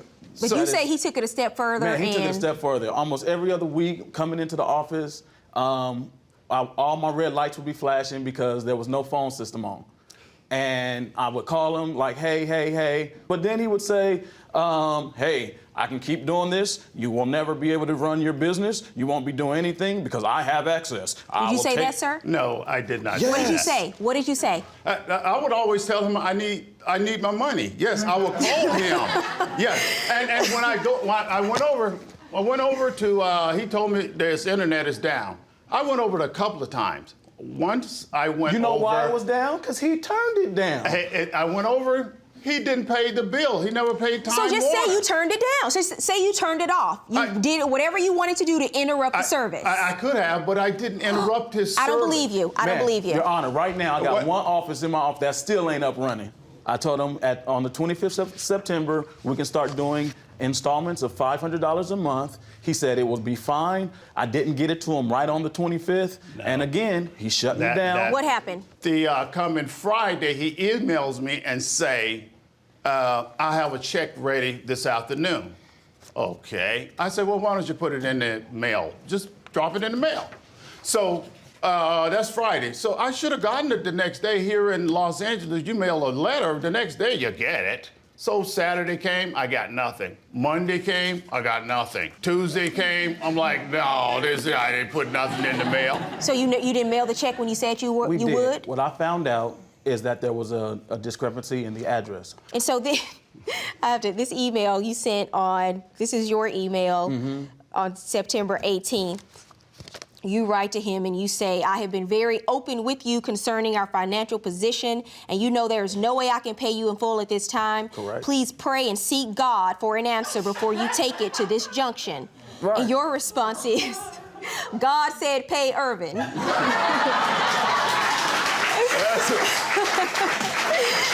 know, God said pay Irvin with thunder and lightning behind it. I prayed and God said with thunder and lightning behind it. That just. All right. That's what he said? He said with And so, because what I see here, I'm going to tell you what I see here. I see in these emails, it looks like you're stringing him along, because on numerous occasions you tell him that you're going to get him this check. This check is in the mail, and it's not coming. It's not arriving. If you say, after not paying for all these months, and you say you put a check in the mail and it doesn't come, the old, I put the wrong address on the envelope, no one's really going to believe that. Well, that's as good as my dog ate the homework. That's You know what I'm saying? Right. You submitted some evidence you want me to see as well. I did. Oh, what is this a photo of? That is his office that's showing his reception area. How do you have this photo? Tapping into my stuff again? No, Your Honor, when I log into it, I can take pictures. But for what? I can log into it. But I can what? call into his. Why is he taking pictures of what's going on in my office? How can you see what's going on in his office? Your Honor, on my cell phone, when I set it up, I had to put the app on my phone to make it work correctly. Then I put it on his phone. I know the IP address of all my clients.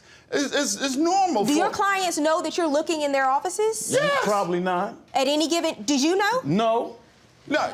Your Honor, This is a shock to me. Why are you taking photos of the inside of his office? I need evidence to show that I installed this equipment. You have an invoice here. Yes. You have the emails, the agreements. But my question is, why do you have access to look inside of their offices?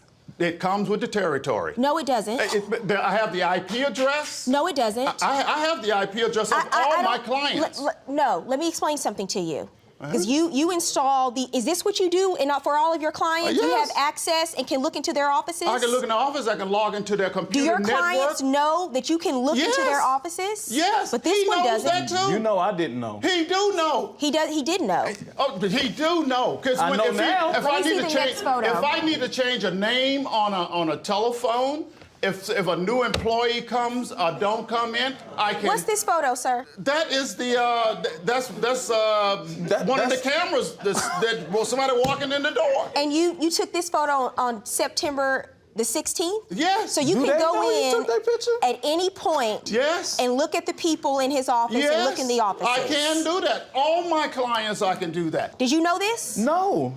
You do know. Is there a waiver signed or something? He do know. I put the app on his phone. There is a difference between you doing that and you putting the app on your phone for installation and you continuing to have access to look into the offices in his business, sir.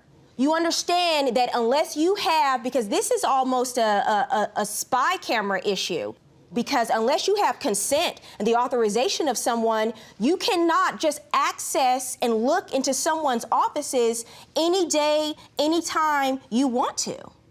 That's unlawful surveillance. I understand that, but I don't think you do. My license gives me that. Absolutely not. Next on Judge Faith. I work for a security company. We monitors everybody's cameras. And the same thing with the cameras is the same thing with the phone system. How do you run a security company and you don't even know you're being spied on by the person who installed video cameras in your office? Plaintiff Irvin Evans says he installed office equipment for the defendant and has not been fully paid. He's suing for the unpaid balance. Defendant John Smith Jr. claims he doesn't owe the money because the plaintiff shut off his phones and disrupted his business. Let me tell you something. I want you to think about this. There are a lot of people that have cameras set up in their businesses. There may be some people that say, hey, you're the person, you're going to come in and troubleshoot any problems. But for a lot of people, they would be very uncomfortable with you being able to look into their office while they're working at any time and anywhere, any place you want to from your phone. They have absolutely no privacy because you have unfettered access to their office. I find it hard to believe that people are agreeing to allow you to do that. Your Honor, I work for a security company. We monitors everybody's cameras. There's everybody's cameras on the walls here that we monitor. But that's a security company. People, listen. That is very different from him hiring you to set up cameras that he wants to monitor. He didn't ask you to monitor his cameras. That's correct, and I'm not monitoring them. Oh, well, yes, you are. I You have can the log pictures. into it, but I'm not monitoring. I have the ability to do it. Sir, this is your evidence. Of course. This is your evidence you submitted to the court. I'm just showing you, Your Honor, that I did install this equipment. And I'm telling you that's a problem, what you're doing. Okay. And the same thing with the cameras is the same thing with the phone system. Well, listen, you're not so innocent in this situation either, okay? No, you're right. No. And Your Honor, once I used to live in another state back east when it was cold. I had my gas turned off. They didn't care it was cold. What do you mean? I didn't pay the bill. I did not pay the gas. So you admit to interrupting his service. That's what you're telling me? But we want to complain about that. I'm glad you finally told the truth about that too. How do you run a security company and you don't even know you're being spied on by the person who installed video cameras in your office?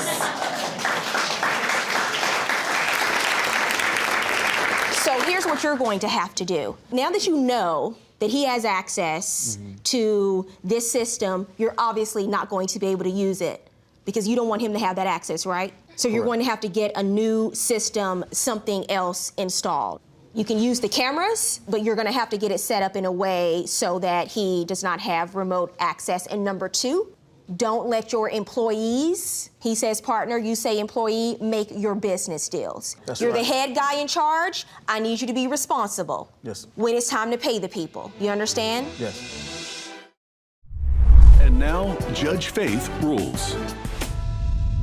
I don't want you to be out of pocket for the hard dollars here. Money spent on the phones, on the phone system, and on the camera system. And so in fairness, I'm going to order you to pay for the phone system that you have that you can continue to use, $2,400, and the camera system, $1,100, for a total of $3,500. I'm not ordering him to pay you for labor, sir, because I have serious questions about and I'm not saying that you are intentionally trying to do something nefarious, but I have serious questions about your business practices being unethical, if not illegal. Judgment for the plaintiff, $3,500. Buying an engagement ring online may make one of these couples pay the price. We never received the ring that you were supposed to design for us. You Because you sent us didn't want something it. wrong. They'll give you either the exact same ring, or we'll give you a store credit for the amount for anything in our store. And why wouldn't you give them a refund? Because of all the money that we had already put into this ring. Because of your own mistakes. And later, who's right and who's wrong in this fight over unpaid rent? Do you have a copy of the lease, sir? The one I tried to get in touch with my landlord to get it. It was really like she's giving me the runaround. I couldn't get a secure copy of the lease. So you don't have a copy of the lease? No. Also, it's kind of hard for me to pay rent and then also got to feed a woman that looks like Fiona from Shrek and then feed a man that looks like Shrek. I'm sorry, I'm not built out of money. Plaintiffs Karen Walker Harvey and Noelle Cruz say the engagement ring they ordered from the defendant's website didn't look anything like the advertised pictures and wasn't what they wanted. They are suing for the refund of an engagement ring. Defendants Alexis and Steve Bello say they offered the plaintiff store credit in place of a refund, but the plaintiff refused the offer. They claim the plaintiff posted negative reviews online and are countersuing for defamation of character. Remain seated and come to order. Court is now in session. The Honorable Judge Faith Jenkins presiding.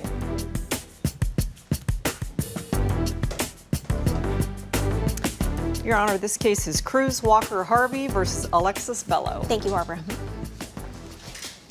Noelle Cruz Yes. and Karen Walker Harvey. Correct. You are suing the defendants Alexis and Steve Bello for $5,590, the refund for an engagement ring you say you purchased from them? Correct. Yes, Your Honor. And you are countersuing for $1,500 for defamation of character? Yes, Your Honor. Okay, so do the two of you own an online jewelry store, or is it an actual physical store? Well, we have a physical store, but this was taking place This is on an a online website. purchase? Online. Okay, and who has the ring now? I do. Okay, wonderful. So we'll start with you, Mr. Cruz or Miss Walker Harvey.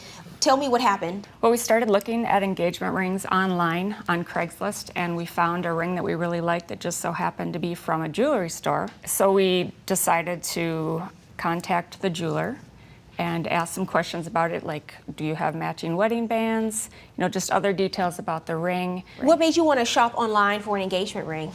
Did you have certain reservations about doing that? We were looking at local people who are reselling their rings after a divorce, so, you know, that's what we were looking for. But we found a design that we absolutely fell in love with, and it just so happened to be at an online jeweler. So tell me about what you saw online. You went to their store that's online, so you look at photos of a ring online and you like what you see? Absolutely. Okay, and so you then place the order. Did you ever speak to them before placing the order, or did you just do it all online, make the purchase, and they sent you the ring? Well, there was a phone call between Karen and Alexis about the ring online, asking some questions, and then from then on forward, we did a lot of email exchanges between us. Before you purchased the ring? Before we purchased the ring. It wasn't until May that I actually sent an email saying, here is, the order that we want. Can we still get it at this reduced price? Because they were advertising it at 14% off, I believe. Okay, what was the advertised price for the ring? $38.90. $38.90. Okay, what was the issue the first time they sent you the ring? We got the ring, and the design was exactly as it looked like in the picture, except there was no shine, no sparkle, no life to this ring, not like what was described in the photograph. We brought it to a jewelry store to see the sparkle, and she says any ring's going to sparkle in a jewelry store. So we brought it to the jewelry store, and we compared it with the exact same stones, the exact size stones that were VS2, and our ring did not compare at all. So I contacted the defendant and asked her, why would that be? And she said she put in SI1 stones, which is a grade or 2 below. Okay. And she had offered to fix it for an additional $350 until I pointed out the ad for the ring was for VS2 stones. Okay, so when you got the ring, it had lower grade stones Correct. than what was advertised in the ad, correct? Well, here's the thing. With diamonds, I mean, you can get somebody can tell you they're VS2. Even my diamond supplier will sell me VS1. And when I bring it to my appraiser, he's going to say, no, they're VS2, they're SI1. Subjective. Who's It's sort of appraising by it? an expert eye, right? Okay. And that's how they can tell the quality of a diamond. But I agreed to change the stones To and upgrade change them. the stone I and did upgrade I them. did upgrade the stones. And did you pay extra for that? We did not. So the first time you sent the ring back, you changed the stones. I upgraded the stones to VS2. And then you sent it back. Okay, and what happened when she That sent it ring back was to a you? lot shinier, more improved. However, it still did not look like the photo that's supposedly stunning, beautiful. It had no character, not like the photo of the ring online. Do you have a photo you want to show me? Excuse me, she said the first ring was exactly as pictured. The design so now was the same with the bows and the round part, but the diamonds themselves look nothing like what you On the show on second your one. website. So what is this a photo of? Whose photos are these and what am I looking at? The photo on the right is the photo that we took of the first ring that we received. The one that we are saying is dull and lifeless, and we returned. The one on the image on the left is the photo from their website. We never received the ring that you were supposed to never design for us. Because You you sent didn't us something want it. wrong. We didn't want it because here's the 3 thing. times now we've received. Hold on a second, because I want to take this step by step so I understand. Coming up on Judge Faith. So what are you talking about? Because we had 2 different CADs made at that time. So you sent them the wrong ring? Yes. Yeah. And whose fault is that? And later, these roommates fight over rent. It's kind of hard for me to pay rent and then also got to feed a woman that looks like Fiona from Shrek and then feed a man that looks like Shrek. I'm sorry, I'm not built out of money.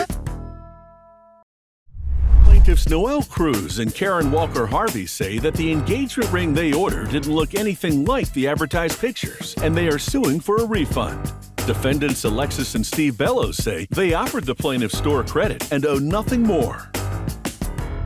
You at some point pay for an upgrade. After she reassures us that it will not be considered custom and void the return policy, I understand we paid that. $1,700 more dollars for larger side stones. Okay, that was the second time. No, this was after we returned the second ring. This is the creation of the third. We wanted bigger side stones and to get rid of the millwork that makes it look vintage and make it more modern. So before they returned the ring the third time, you pay $1,700 for the upgrade. So she pays the $1,700. What work do you do on the ring at that point? We increased the side stones from 0.50 to a full 1 carat. The metal weight was increased as well. I mean, we had to redo the whole CAD design, which is 8 hours at least. And how long? In work. 8 hours of work. Number 2. Okay, so what happens when you get the third ring? What do you say to them? We say, this is not acceptable. We did not order this ring. We have guidelines right here stating what we custom made, what they agreed to, and we did not get what we paid for. Your Honor, I have the ring right here. And what happens, because I see you respond, and you say, they say, you know what, we want our money back. We have this third ring, it's not what we asked for, and at this point, we want our money back. And you respond and you say, this is not the correct ring. You're going to have to talk to your staff. That's right. You respond and you say, I'm positive this is not the ring I produced for you. Absolutely. So what are you talking about? Because we had 2 different CADs made at that time. So you sent them the wrong ring? Yes. Yeah. Pretty much so. The That's wrong what ring was happened. casted. Was casted. And whose fault is that? That was our fault, and we admitted that, again. and we were willing to do it all over and recast the metal at our cost and give them the ring exactly the way they wanted it. So the question now that I have to decide is, what are you owed for labor? Because I'm not going to order them to take that engagement ring. It's an engagement ring. They should get what they want. And you did say you sent them the wrong ring, so I'm not going to order them to take that ring. But by the way, you have a $1,500 defamation of character counterclaim. What's that about?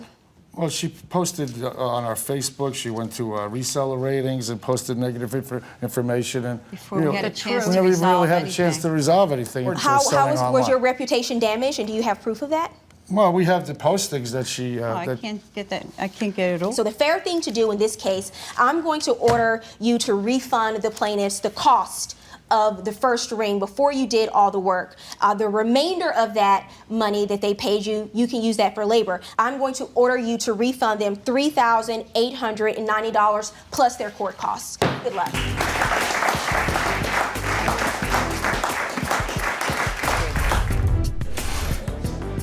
Plaintiff Christopher Cole says he and the defendant moved into a 3-bedroom apartment together, but was forced to evict the defendant because he quit paying his rent.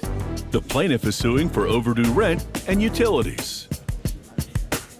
Defendant Tariq Allen says he never signed a lease when he moved into the apartment, and that there was a mutual agreement that he would pay his rent with food stamps. He is accompanied by his witness, Keontae Reynolds.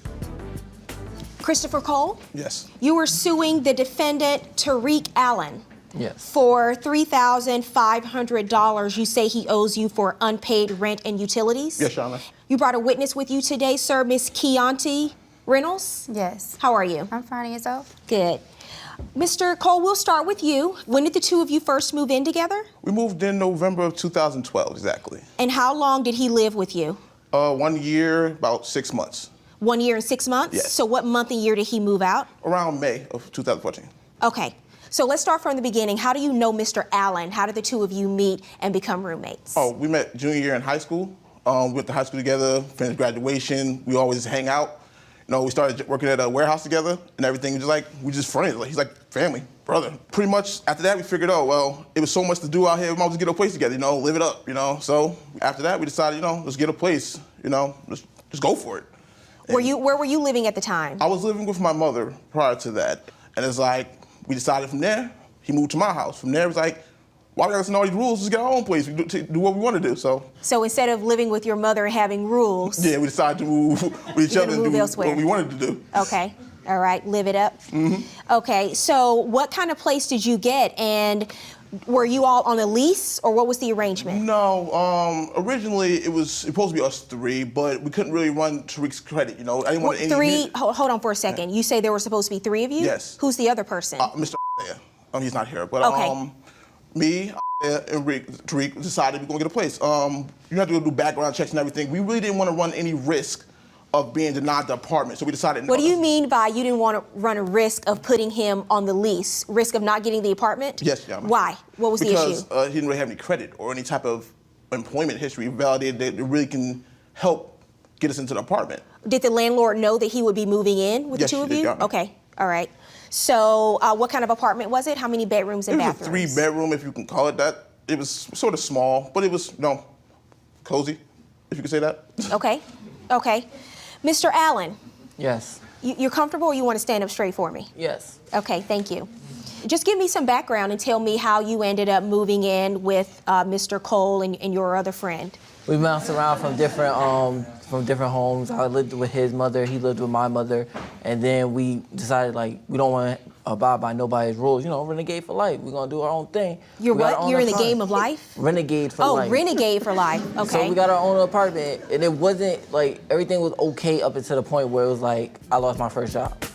Okay, when did that happen? Coming up on Judge Faith, helping friends can sometimes end up being a bad idea. He was a brother to me. He's family. I wasn't going to put family on the street. I know what it's like not to have none.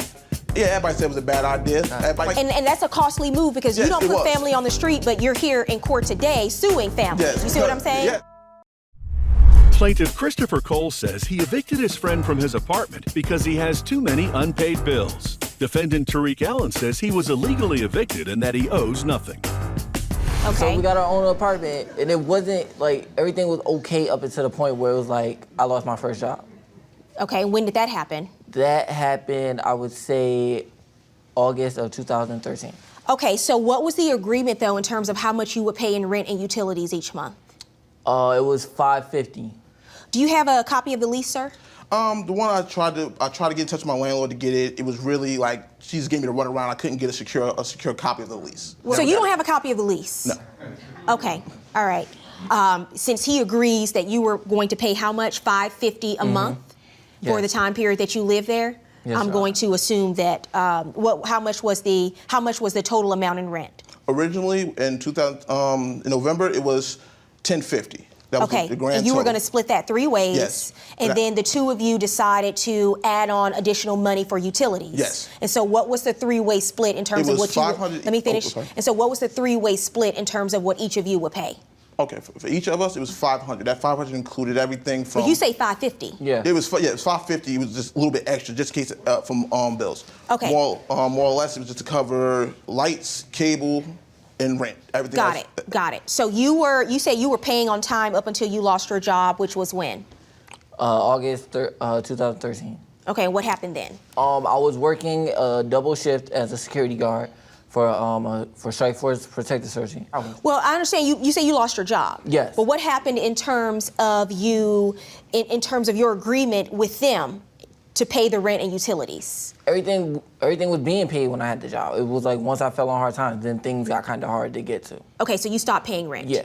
Okay, so you all moved into the apartment November of 2012, and you stayed all the way up until May 2014. Yes. You lost your job and you stopped paying rent around November of 2013. Yes. So is it your testimony that that entire year, November 2012 to November 2013, you were paying rent and utilities? Yes. And you never missed a payment? No, I did miss a couple payments. Things were kind of late. Because I was on, by that time, I was in on November unemployment. 2013, before you lost your job, were you up to date on everything? Yes, I was up to date on everything. And you say something different? Wrong. Absolutely wrong. Okay. He paid maybe once, twice, maybe 3 times. Other than that. For the entire year? For the year. The entire year. And it was like, he is right. Things became difficult. And if anything, he didn't have me or Mr. covered. Okay, and why would you do that for an entire year? He was a brother to me. He's family. I wasn't going to put family on the street. I know what it's like not to have nothing. So it was more like, yeah, everybody said it was a bad idea. Everybody told me, Mr. told me. Everyone told me it's a bad idea. However, I didn't see it that way. He's family. I don't put family on the street. And that's a costly move because you Yes, don't it put was. family on the street, but you're here in court today suing family. Yes, You see what I'm saying? Yes, I know. But it came down to, it wasn't supposed to get to this level.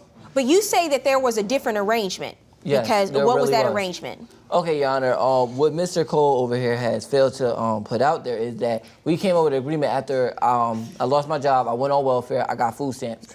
I got food stamps, and he was like, okay, if you put food in the house, I'll take care of your half of the rent. That's after you lost your job? Yes. Okay, so November 2013, you have this arrangement. He's going to pay in food stamps. The next month, ma'am, December of 2013, that's when you move in.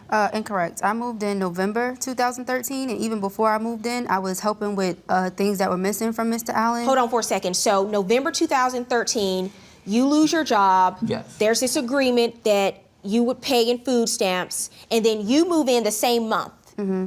And the agreement is you're going to move in because you're going to help pay rent at that point. Yes, he was covering whatever he could cover in money and food stamps, and I would pay the difference for his room. So Does anybody whatever- have a record of any of this? How much money he was giving and when? I have a record of what he had. I have affidavits from the new roommate that was after Keontae moved in. And Do you have a record of what money he was giving you and when each month? No. I didn't think to go through a paper trail to friends. Your Like, Honor, assume people to pay. It's kind of hard for me to pay rent and then also got to feed a woman that looks like Fiona from Shrek and then feed a man that looks like Shrek. I'm sorry, I'm not built out of money. I can't sit here and help everyone eat, you feel me? Now, Judge Faith rules. From when you moved in 2012 all the way to November of 2013 when you say you lost your job. How many times do you think you paid? Your Honor, if I had to roughly guess, I say I paid maybe 3 times out of that. But what Mr. Cole that's what has he said. What Mr. Cole has failed to also tell you that This is the part where you say, I know I still owe for utilities that were not paid, and I know I owe for a part of that, and I need to pay that. Mr. Allen, based on the testimony I've heard here from both sides today, I'm going to order you to pay the full amount that the plaintiff is seeking in this case. Judgment in favor of the plaintiff, $3,500. This tenant thought it was bad enough getting evicted. You know, I went and fought the eviction, so I'm at the eviction case, and, you know, I lost. I go home, I look inside, and everything I own is stolen. But the defendant says he caused his own problems. Policemen came over, they came into the house, they came into the kitchen, they looked in Mr. Rhodes' room, and they saw someone in his room doing drugs. When you have someone in a home selling heroin, they're going to be paranoid. And later, a friendship destroyed over a rental car mishap. So you were driving the rental car, and you hit your car, which your daughter was driving from behind. Yes. Okay, and that's what caused the damage? Yeah. I gave her the $280. I think the balance left was like $200. I was like, put that towards what I owe on the car. She never did that. Plaintiff Josh Rhodes is suing the manager of his former rental room for $14,900, the cost of stolen belongings and rent he says he is owed. Defendant John Scourge says he was forced to evict the former tenant and denies stealing his property. Remain seated and come to order. Court is now in session. The Honorable Judge Faith Jenkins presiding. Your Honor, this is Rhodes versus Scourge. Thank you, Barbara. Joshua Rhodes, Yes, Your Honor. you are suing the defendant, John Scourge, for $14,900. Correct. $9,900 for 18 months of rent you say you paid to him to rent an illegal apartment. Correct. And $5,000 for musical instruments you say he stole from you. Correct. Tell me what this case is about. Well, I was referred to the place too where I was living by a friend, and it was a garage. Wait, you were living in a garage? Right. It was a garage at first. It was a garage at first, and I kind of turned it into a room. I figured I'd move in there, and then once the room became available, which we had talked about, I would move into the room. You own a home with a garage, and you rent out various rooms. Can you just explain to me how that works? I rent a room in the house myself, so I do not own the property. Okay. The garage was being rented out. He agreed to move in and moved into the garage. But he made an agreement with you, so are you managing this home? How does it work? I'm kind of collecting the rent and then paying the landlord. Okay, so how many rooms are rented to various people? 5 rooms. Okay, and how much did you agree to pay in rent? It was $550. And was there running water in the garage? No running water. The initial rent was $500 a month is what he agreed to pay for, and he had complete access to the whole house, to the kitchen, to all the bathrooms, to all the facilities in the house. So there's no bathroom or kitchen or running water or anything like that? No, there was only one electrical outlet. You know, there was rodents at times. It was, you know, freezing cold. I have a 9-year-old daughter. You don't have heat, right? No, there was no heat. There was no heat. There was nothing in the garage. It was absolutely unbearable at times. So how long did you live there? I think it was over 18 months. It was a little over 18 months. Your Honor, if I can add something. As far as his living condition goes, he built a wall inside the garage, which he didn't ask to do. He just went ahead and did that. And right outside the door of the garage into the house, there's a bathroom. So he had his own private bathroom right there. He has a private bathroom, but he has to go inside of the house to use it. He opens the door. It wasn't a private bathroom. It was a community bathroom. Everybody used the bathroom when they pleased. But you had access to the bathroom? I did you have have a key access. or Actually, something at like one that? point, my 9-year-old daughter had to go to the bathroom outside because it was late one night. We couldn't get inside. I don't know why the doors were locked.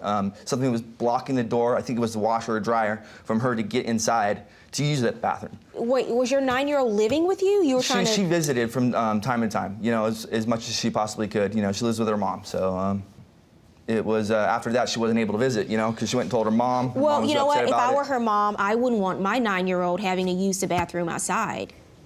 Let's get to why we're here today. He said I had a problem with a roommate in the house, and that's why I ended up moving out, or had to move out. Well, the problem was I came to know that the person was doing illegal activity inside the house. What kind of illegal activity? Selling drugs. Okay, how did you learn that? Basically, seeing the people come and go, you know, and whatnot. Did you know, sir? I was aware of it, that was the implication, that was going on. And I had spoken to him before about not doing that, you know, he was renting a room there, he had his room, he paid his rent, but that I didn't approve of that and that he had to stop doing that. What kind of drugs was he selling? I think heroin. So what did you do? You called the police? Well, no, actually the person called the police, and the police came and they arrested him. They found, you know, I guess $50,000 and, I don't know, a bunch of heroin, a gun, and they arrested him and he left. And then Mr. Scourge had somebody else move in, I swear, not even an hour later. And you're upset because you thought that during this 18 months you were living in the garage, that at some point you were going to be upgraded to a room in the house. Yes, you know. And that didn't happen. Exactly what happened. And we had a conversation, and I told him I wanted to move to the room downstairs. He said to me that I made the garage kind of my own room, because I did fix it up. I painted it. I made it as nice as I possibly could. I put the wall up, you know, for my daughter, for me, you know, make it the best possible. And yeah, we had that conversation, and he said, oh, you made the garage your own. You should just stay in here. It's going to be too hard to rent out a garage opposed from a room. If I could say something, I never promised him a room. You never promised him a room in the house? Correct. He was Okay. happy living where he lived. He had a lot of items in the garage, tools. He collected things. He had a big room there. He had his TV, his musical instruments. He was Did happy. we not have that conversation? He was happy about me moving out. He was happy being in that room. He lived there for 18 months. What happened? How did he end up? You say in your answer that he was evicted. Right. Tell me about that. The incident he's referring to is when he got into a confrontation with this roommate. With the drug dealer? Correct. Okay.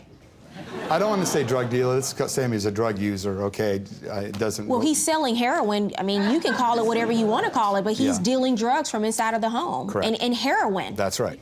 When you have someone in a home selling heroin, they're going to be paranoid that someone's going to break in, because people know when you're selling drugs, there's money, and you have addicts coming there to buy drugs. I don't see how you could sleep at night in the home personally. I heard a crash. I got up. I went outside. The police officers had been called to the house because of a burglary. So my roommate, that other roommate, What was the burglary? He had been robbed recently prior to this, and he thought Yet somebody another was reason robbing why him you don't want because to I have a went drug pounding on dealer his in the door home. because I saw somebody coming and going. So I went pounding on his door, because I was sick of it. So the police came, and what happened? The policemen came over. They came into the house. They came into the kitchen. They looked in Mr. Rhodes' room, and they saw someone in his room doing drugs. They detained everybody that was in the house, the other roommates, myself included, while they did an investigation. So you're saying that the reason why the police detained everyone was because someone in the garage Correct. was doing some kind of drugs and they saw that? Correct. Okay, I don't believe that. Okay, you don't believe that? No, I don't. I was a prosecutor in Manhattan, and I had many drug cases. And when the police come and there's evidence that someone is dealing, selling, buying drugs in the home, they're going to search the entire perimeter. And the reason they did that was because they saw a person in his room with drugs. You weren't arrested, am I right? Am I correct? I was not arrested. I was not. Exactly. So the only person who was arrested that day was the person dealing heroin out of the home, correct? Okay. Coming up on Judge Faith, the plaintiff sings the eviction blues. Why do you say you had to evict him? It was illegal for him to be staying there. Did you have another place to live? No, I had nowhere to go. And he knew that. I had nowhere to go, and he didn't care one bit, if I was on the street or whatnot. Just get out. And later, the wrecked car is nothing compared to the wrecked trust between former friends. You can see lie written all over her face. That's the enemy. She is a liar. She is a liar. Wow. That's the enemy. They come to kill, steal, I and am not destroy. a liar. You let him destroy not only a great friendship, but he destroyed you as didn't being a even give us a potential chance to- great disciple for Christ. Plaintiff Josh Rhodes says he was forced to call the police on his drug-dealing housemate, which led to him being forced out of the home. Now he is suing the rental manager for damages. Defendant John Scourge says all the problems at the home were caused by the plaintiff. What did the police tell you about the garage when they saw the room? They asked, is this legal? And I said, I don't know. So they reported that to the city. Then the city filed a complaint for having somebody living in the garage. So you didn't get a room in the house. Right. And what happened? Where'd you go? What ended up happening? Well, I was being evicted, so I went to fight my eviction because, I didn't think it was right that he was Did you have evicting me. another place to live? No, I had nowhere to go. And he knew that. I had nowhere to go, and he didn't care one bit, if I was on the street or whatnot. Just get out. So where'd you go? Ended up back at my mom's, and, I went and fought the eviction, so I'm at the eviction case, and, I lost. I go home, my door has been removed, and I look inside, and everything I own is stolen. My $600 amp, my $1,000 amp, my guitars, my mixer, was this while my you were going to court? $2,000 60-inch TV. Where were you? This is while I was at the eviction case. Okay. And Do you know anything about that? Absolutely nothing. Your Honor, I asked all the roommates if anybody saw anything being removed out of my room. None of them said they saw anything. But you're suing him for $5,000 Because I have a worth of- feeling that he just let it happen because it makes sense to me that, he thinks that I owe money for back rent or something, or I screwed Why do him you think over. he owes money for back rent? Well, he stopped paying rent. He doesn't have to I pay stopped rent paying to live rent in an exactly illegal. when I You heard- you cannot collect rent on an illegal apartment. He was still staying at the house there. You're suing for 18 months of rent. you say you paid illegally Right. to the defendant and $5,000 of musical instruments stolen. So here's the thing about the instruments. You said yourself you're not sure what happened or who took them. And frankly, the fact that you had someone in the house dealing heroin and you had people in and out of that house all the time, drug addicts, probably drug dealers too, there's no telling who took your stuff. You're also suing for $9,900 in rent you say you paid illegally, and that's for the rent you paid to him the entire time that you lived there. When you discover that the apartment is illegal, you don't get back rent for all the money that you've paid. Courts won't award you for back rent. The right thing for you to sue for is for all of the expenses that you had to incur to have to move from that illegal room to another place of your own. So I'm going to order the defendant to pay you a reasonable amount for moving expenses and also a reasonable amount for you to find another apartment and another place to live. So my verdict in this case is for the plaintiff. I'm ordering you to pay him $2,000.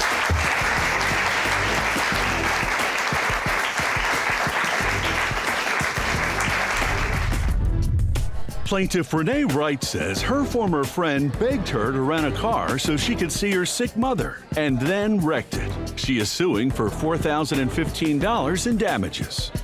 Defendant Carrie Ann Armstrong says the plaintiff refused to purchase insurance for the car rental. She is countersuing for $203 for money owed on the rental.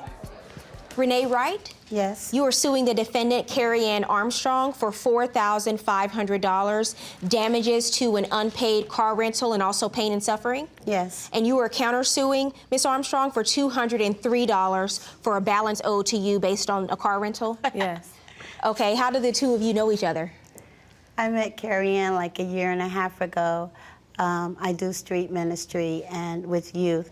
And so I met her at a barbecue, and when she found out what God had me doing, she wanted to partake in doing the marches along with us. When you say street ministry, are you trying to reach youth who are out on the street? Yeah, or, we okay. are. We're trying to not only reach youth, but drug addicts, gangbangers, dope fiends, whoever it is that's in the street that's lost. What happened? How did we get here? What happened is, I was on my way to work. She called me on the phone, and she had a car that was a bucket that wouldn't go.